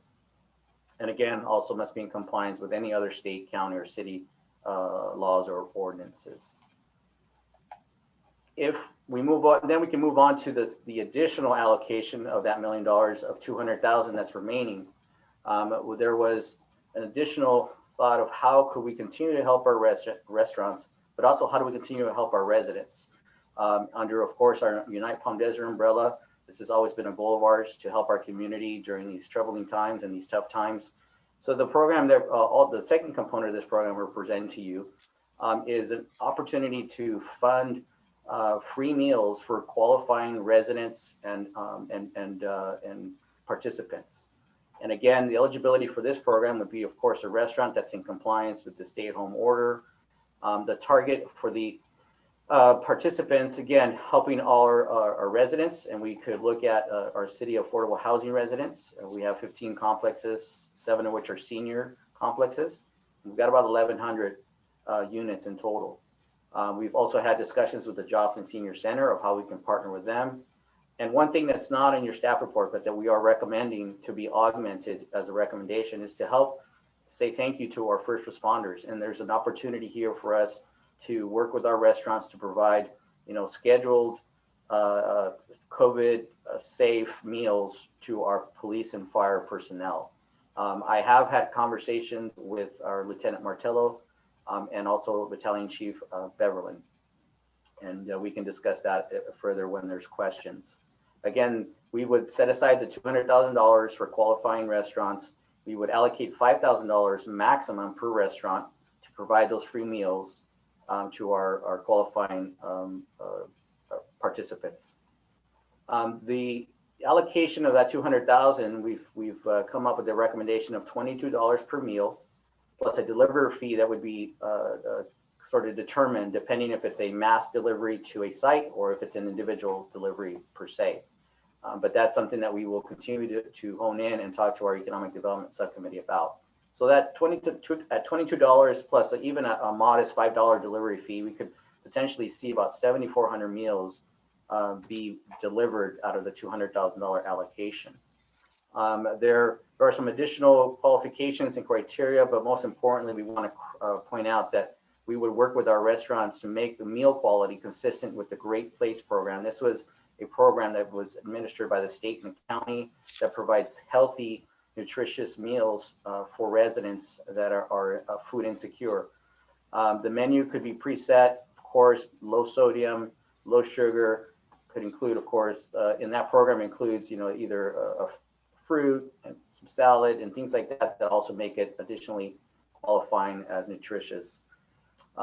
We're still working through the details of this program, but one thought we had, of course, that we could schedule, set a time in place where restaurant A, we'll just call it restaurant A, could set a time to coordinate with us and say the first responders, that we could deliver a lunch or a dinner to those, the fire station or the sheriff's station. If we're looking to help our residents and our affordable housing programs, again, we'll work with the property management to coordinate those dates on a voluntary basis. This is not necessarily something that we're going to, of course, force to the complex, but something that qualifying residents can sign up in advance with our predetermined restaurants and provide opportunity to serve them with a healthy meal. So that in general covers the two components of the program. We have a couple additional recommendations aside from what's in the staff report. The first one is that we're recommending that you allow staff to continue to work with Economic Development Subcommittee to finalize the details of the meal program and finalize the guidelines. But we're also recommending that, again, like we mentioned earlier, that we augment and allow for some meals to be provided to our first responders. And with that concludes my presentation. I'm happy to answer any questions or go back to any of the components that are listed here before you. Mayor Pro Tem Harnick. Thank you so much. This is great. I love the creative way that you're helping so many people. Here's my question. You talked about the meal delivery and a potential charge, and I'm wondering, have we looked at volunteers? Jocelyn certainly has a whole roster of Meals on Wheels volunteers. There's people, I read something in the newspaper, a letter to the editor saying, I just want to volunteer and I can't find a place. And I'm wondering if we can get volunteers to do those sorts of things and use that money, for food rather than a delivery service. Certainly, we can look at that program or to get volunteers. I'm volunteering right now, Martine. Sounds good. We have talked to, or I have talked to the Jocelyn Center, and Mr. Newby and I had discussion about how we could potentially partner with, we can't get their list, but we can certainly provide meals for them to then coordinate with their volunteers to deliver. So that's certainly a viable opportunity, and we'll put you on the list right away. Okay, I think I'm on their list. Thank you. Thank you. I will feature that for this kind of service. Screening is essential since you're sending individuals to people's homes. So we probably don't want to become the coordinators of volunteers, but the Jocelyn Center does have the requisite experience. Councilmember Quintanilla. I think that's a spectacular set of ideas, Martina. I'd like to commend you on that. And my first question is, was the application able to be translated into Spanish? I'm sorry, it was not, but we did put language in the application and the guidelines that if anyone needed assistance in Spanish, to call directly to my office.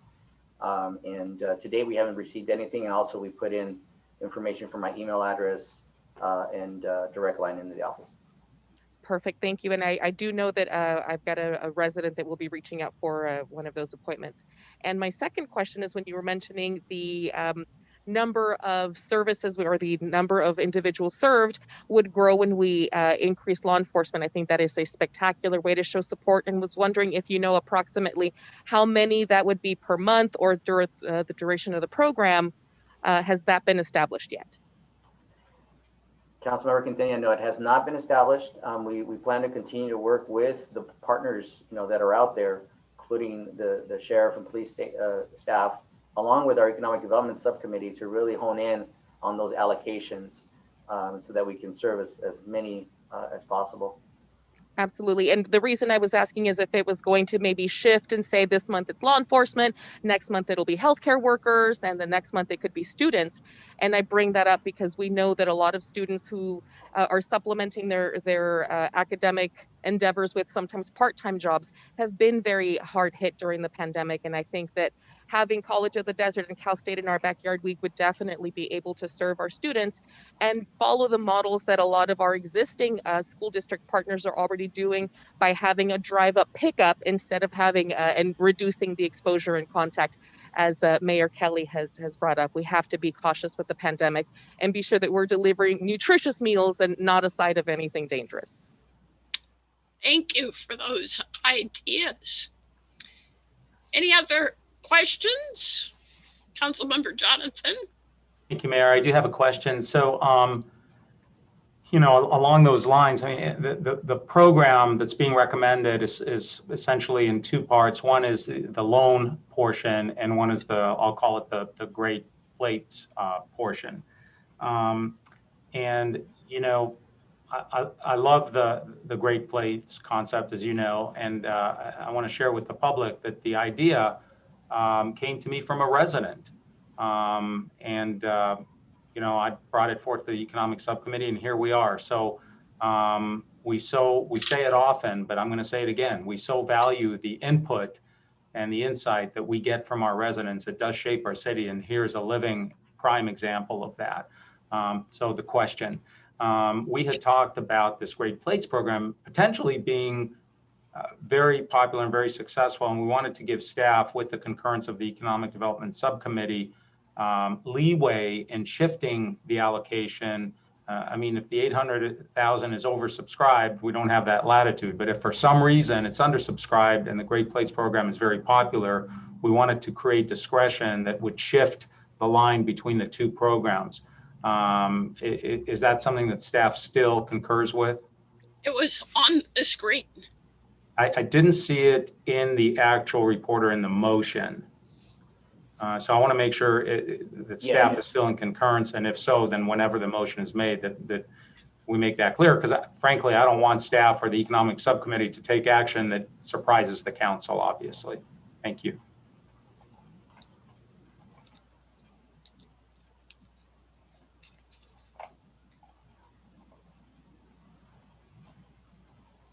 You were just there. I think I took it off, didn't I? Yeah, you did. Okay, there we go. Yeah. So, Councilmember Jonathan's question is important to feature that the additional recommendation is in addition to what's in the staff report. So a motion to approve staff's recommendation will include this.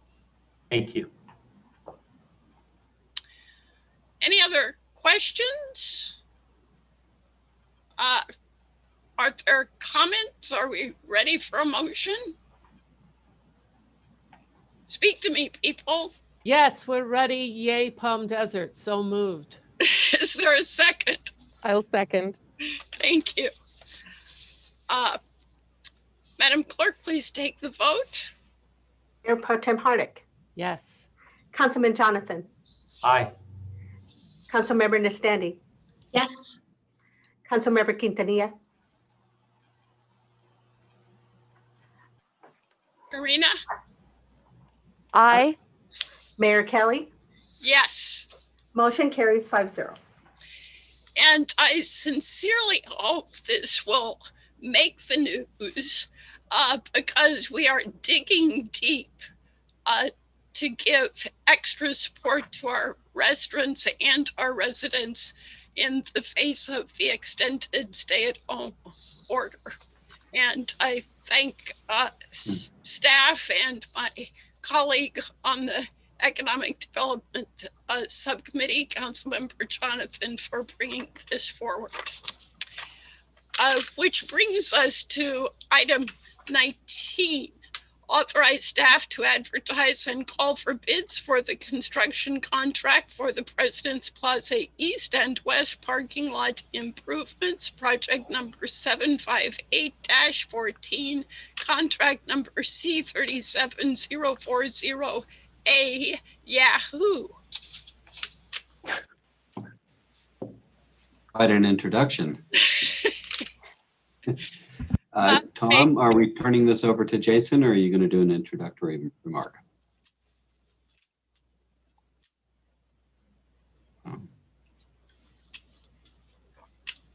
Tom, you're on mute. Yeah, it doesn't show mute, but we can't hear you. So How's it now? I can hear you now. Great. There we go. Technical difficulties aside, this has been a long time coming. We're thrilled to be here before you tonight, requesting authorization to bid the President's Plaza project. There's an additional action on the agenda which asks the council to consider including an early completion incentive in the contract documents, and we'll be going over that later in the presentation. Also included in the staff report was mention of a public meeting that was held last night. It was attended by staff, consultants, business and property owners that front the President's Plaza project. We have with us tonight Jason Beneke and Vanessa Baronitos of South Star Engineering, the construction management firm. And I believe Jason Greeley from Dudek, the engineering firm, is also available should we have questions on the design. One of the things we were hoping to accomplish in the public meeting was to get the word out that the project was starting, and that actually worked quite well, as we've just been, breaking news, we've just been invited to do the presentation to the El Paseo Business Improvement District on next Thursday. So kudos to Jason and the crew and staff for getting the word out, and it seems to be working. I'll pass this on to Jason. Then we can go over the early incentive or early completion incentive. And with that, Jason, the floor is yours. All right. Thank you, Tom. Can you hear me okay? Yes. Okay. Thank you. Good evening, Madam Honorable Mayor and members of the City Council. As Tom mentioned, my name is Jason Beneke. I'm one of the partners at South Star Engineering based in Riverside. I want to thank you for the opportunity to come before you this evening and speak and present and offer some information and provide an update on this very important project. Just a quick outline of what we'll be discussing, quick overview, how we're going to impact the businesses, some schedule information, and as Tom mentioned, the incentive, disincentive, public outreach we're proposing, and we'll just open it up to a Q&A and see if there's any questions I might be able to answer for you. As many of you know, this project has been in the works for quite some time. It's just south of the Highway 111, north of El Paseo. We've broken it down into two different parking lots, the east parking lot, west parking lot. Construction cost estimates just under $8 million, and it's funded with local funds. We do have an aerial shot here from our drone just above San Luis Rey Avenue, looking east. 111 on the right, on the north, El Paseo on the south. Between San Luis Rey and Portola, this is an existing shot from last spring. For the parking lot east, a couple of facts here. We're going to be, we will end up with exactly 379 parking stalls, 10 carport structures, and 10 handicap parking stalls. It's going to be entirely new asphalt pavement, new trash enclosures that have ADA ramps. The project also includes landscaping, planters, tree wells to contain those roots and do what we can to eliminate any type of buckling to the asphalt or curb and gutter from tree roots. And the pedestrian walkways will be enhanced. We have obviously new striped parking stalls, and then we're going to be putting in some nice aesthetic pavers and then canopies for some of the parking stalls. Very similar on the west side, 395 parking stalls, 12 carport structures, and 16 handicap parking stalls. Similar types of improvements there. Again, this is between Larkspur and San Luis Rey. The businesses are very, very important here. We spent a lot of time doing what we can to partner with the businesses. Last night's presentation, which I'll go over just a little bit, like Tom mentioned, went, I think, pretty well. We got the word out. Sounds like we've got some good news there, Tom, on the invitation to speak at a new venue there. But I want to let everybody know that it's top priority for us to have access to businesses throughout the entire construction duration. We're talking about pedestrian access. We also modified the specs a little bit to allow a certain amount of parking stalls, minimum number of parking stalls for either staff of businesses or customers to park in the existing parking lot so they can have access to their businesses there. We're also going to be providing, by the way, our company had the privilege of working for the city of Palm Desert on the San Pablo Phase 1 project.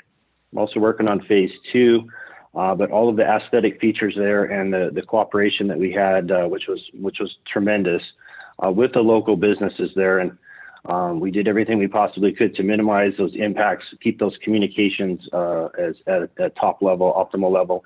We had customized signs that we put in, businesses are open, certain detours that might be needed here and there, making sure that people are directed accurately and easily to where they need to go.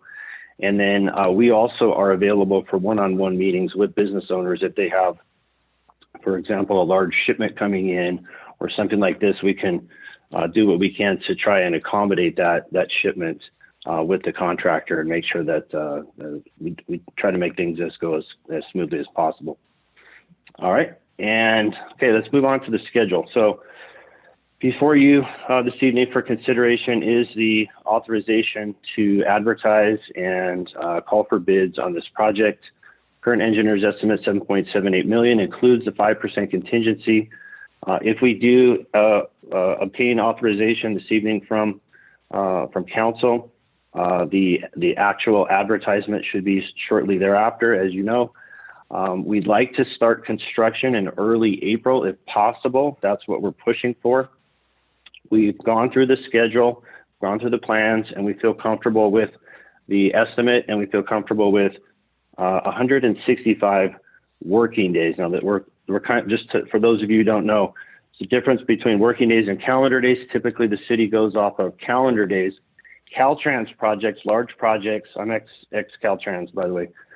We do things on a working days, and there's a pre-printed, pre-formatted schedule of working days that already takes into account the holidays and the weekends and things like that. And it's very simple to say, we're starting here, you have 165 working days, this is your finish date. So if we take into consideration the 165 working days, that puts us to the end of construction somewhere around November. And I have this next slide here. I'll get to this in a minute. If we assume about 3 months for one of the lots, probably the east lot, and the reason I'm saying probably is because there are some utility relocations that we need to continue working with the designer on and whoever the contractor ends up being. Assuming we go with the east lot for first, that'll take about 3 months. Then the other lot will be open, be worked on, I'm sorry, for 3 months. And that's about 6 months. So if we start early April, May, June, July, August, September, end of September, early October, hypothetically right now, say October 1st, that's when we should have functional use of all of the parking stalls. The remaining month and a half or 2 months will be landscaping work and the architectural features. So the capacity of the parking lot, we're expecting will be done in early October. We're shooting for October 1st. Now, the performance incentive that Tom mentioned. This is what we're proposing. I'd like, obviously, to give you the opportunity to speak amongst yourselves. You can add, subtract, make alterations, your city council, but this is kind of what we're proposing. Assuming we start April 7th, okay, breaking ground. If we have 125 working days, those are those 6 months, for 90% of the functional parking stalls, we'd like to offer the contractor an incentive, a financial incentive of about $3,500 a day if he can get 700 stalls open. If he has 699, that doesn't count. It's going to be a very black and white line in the sand, no gray area, no partial payment, nothing like that. If he's able to get 700 stalls open, say 10 days earlier than the 125 days. Let's say 115 days, 700 stalls are open. He would get 10 times 35, $35,000. And then we put in a not to exceed here of about 29 working days, about a month and a half, about $100,000. And I'm sure you'll have questions on this, so I'm just going to go to the next slide here. We do have the public outreach, which we've done on very similar, same team that we did on San Pablo Phase 1 and Phase 2. This is the dedicated website. It is up and running as of last Friday. I would encourage you to take a look there. We do have a list of all of the businesses in both parking lots listed there with their contact information. If you know of a business that we've for some reason missed, we'd love to hear about it, and we can make sure that we include them. We have a text to sign up. We have a toll-free hotline. We're going to be providing monthly progress videos and aerials to keep the public in the know, and construction notices when we're doing things, certain things like that. If there's any detours, where you can go in, where you can go out, do everything we possibly can to make this as simple as possible for all of the important people who are impacted. Again, the website there, and we will have one more public meeting, also virtual, sometime between now and when we start construction again, early April.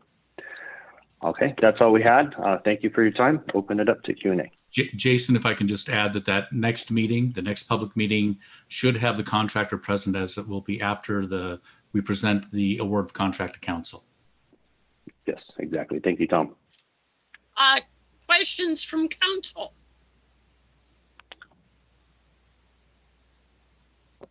Looks like we're ready for discussion. I have a question. Okay, yeah. so just to could you stop screen share? I'm sorry. There we go. Okay, so this is not an RFP. This is a formal bid that we're going out for, which is important to note. That's right. Also, I want to know, we said the next meeting will be after we have the contractor. When would you anticipate, and you know that the council has long said we want to put this on fast forward. When would you anticipate that being? Jason, as I understand it, we're doing a 3 or 4 week bid process. Yes. And then after, we'll have about a week to review the proposals, select a contractor, bring it to council.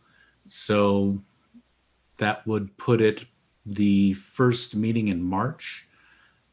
Hopefully the first meeting in March, should all the stars align, which means the public meeting we can schedule immediately after that. Mid-March, something like that. Okay. Thank you. Yep. You're welcome. Any other questions? Councilmember Jonathan. Thank you. This is a little nitpicky, but I really like the website, and I think that's a great idea. But I have a question, and you may not have it, but I think maybe the east side and west side may be backwards. So you may want to just look at that. The east side lists the Vault and Keaty's and Casuelas Cafe and all that, and I think that's actually west. So I think they might be reversed. Okay, we will certainly take a look at that. Not a problem. Thank you. Great website, and I hope it's promoted heavily by our outreach and marketing department and by your firm. Thank you. Yep, that's the plan, sir. All right. Any discussion? If I may, Madam Mayor, the only discussion I have is I am so happy to see this moving along. I know this has been a big issue for the entire council, and that we want to see this going. We want to support these businesses. And if we can get this done in time to when our season comes for our businesses to be able to go full on, I'm just so excited. And I really thank you, Jason and Vanessa, for all the work you've done. And the meeting last night was good. We had several of the people who are those that get the word out. And as you can see by the invitation for El Paseo BID already. So they'll get the word out, and that's what we need, more community engagement on this. So thank you so much. Councilmember Jonathan. Thank you, Mayor. I concur. I also actually, I usually hold the purse strings pretty tight, but I like the early completion incentive concept. First of all, it's not too insignificant. It's not too significant of an item compared to the overall budget. But more importantly than that, I think, as the Mayor Pro Tem touched on, we owe it to the businesses there to try and not interrupt their recovery in the latter part of 21, which hopefully all our businesses are in recovery and flourishing mode, and we need to help them and promote that, not be a hindrance to that. So I think that will be $100,000 well spent. And if they open up as scheduled and maybe even a little bit early, we'll get a return on that $100,000 with some additional sales tax. So good idea. Thank you for that. Is that a motion to approve, including the early completion proposal? Mayor, you got me again. Yes.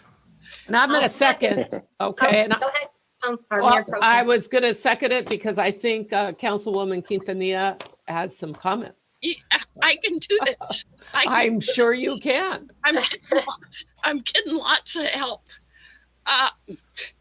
Did you have a comment, Councilmember Quintanilla? Actually, tonight I'm saving my voice. I'm still feeling not that awesome and quarantining even within my own home wearing a mask. So I'm saving my voice, but I am ready to vote with my colleague. Thank you. Madam Clerk, please take the vote.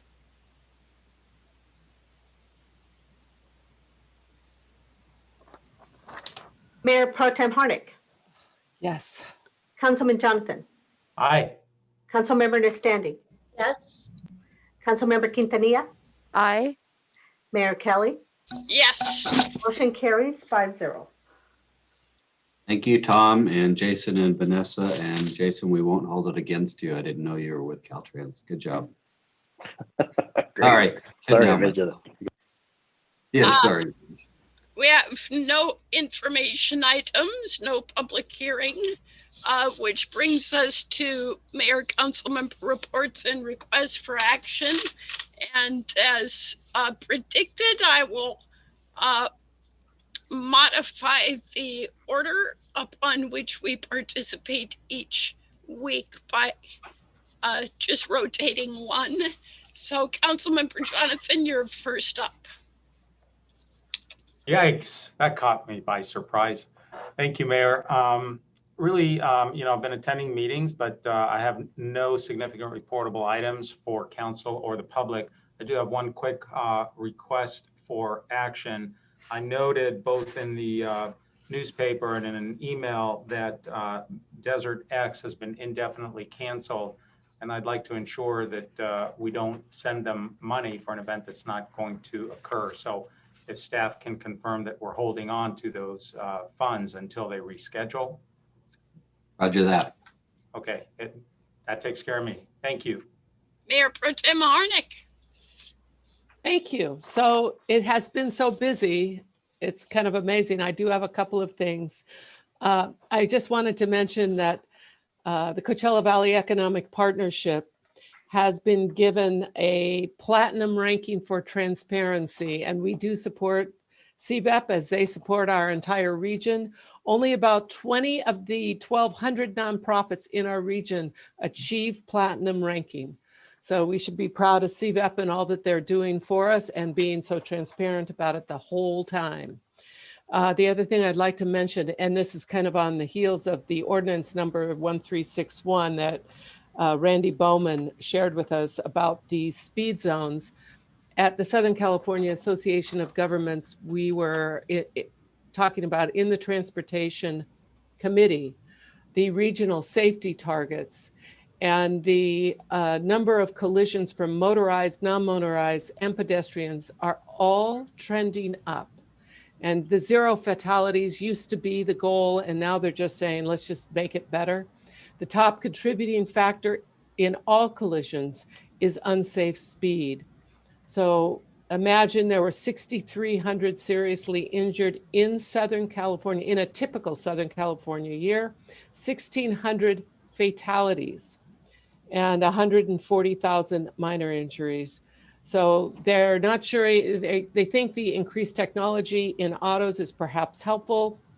And at the same time, technology like phones has an increased impact negatively on fatalities and deaths. So we are working on that. And I think what Palm Desert is doing integrates nicely with that effort. And those are just a couple. And oh, I do have one other thing. Yesterday, RCTC, Measure A, which is our half sales tax from the county that we generate within our county, is not down like we thought it would be, and is surprisingly good. Now, the sources from where that is generated has shifted, but nonetheless, it's about the same. And the LTF, which is local transportation funds, which is a quarter cent coming from the state, also is much better than anticipated. So those are good things for the region. They don't anticipate that continuing in that way, but we should be thankful in the last year it has been that way. Thank you.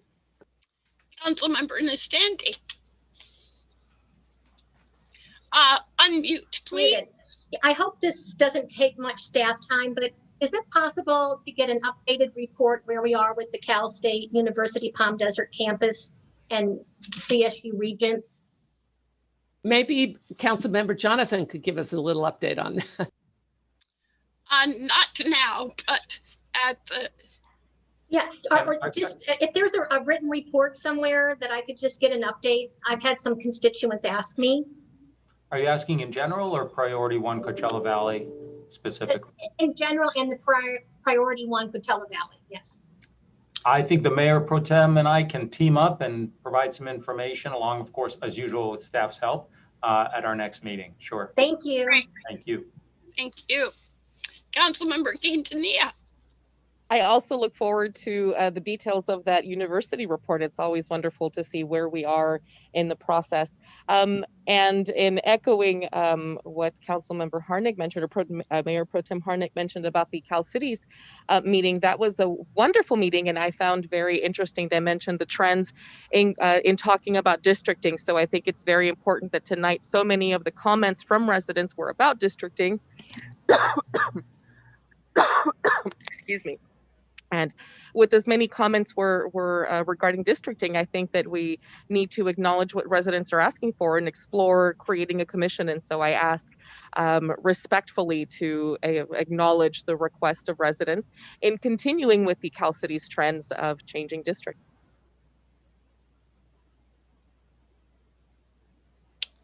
And one last thing, for my little last note, is that to acknowledge a change in our community. Father Lincoln will be leaving Sacred Heart, and I have known him for many years, even though I don't go as much as I used to Sacred Heart.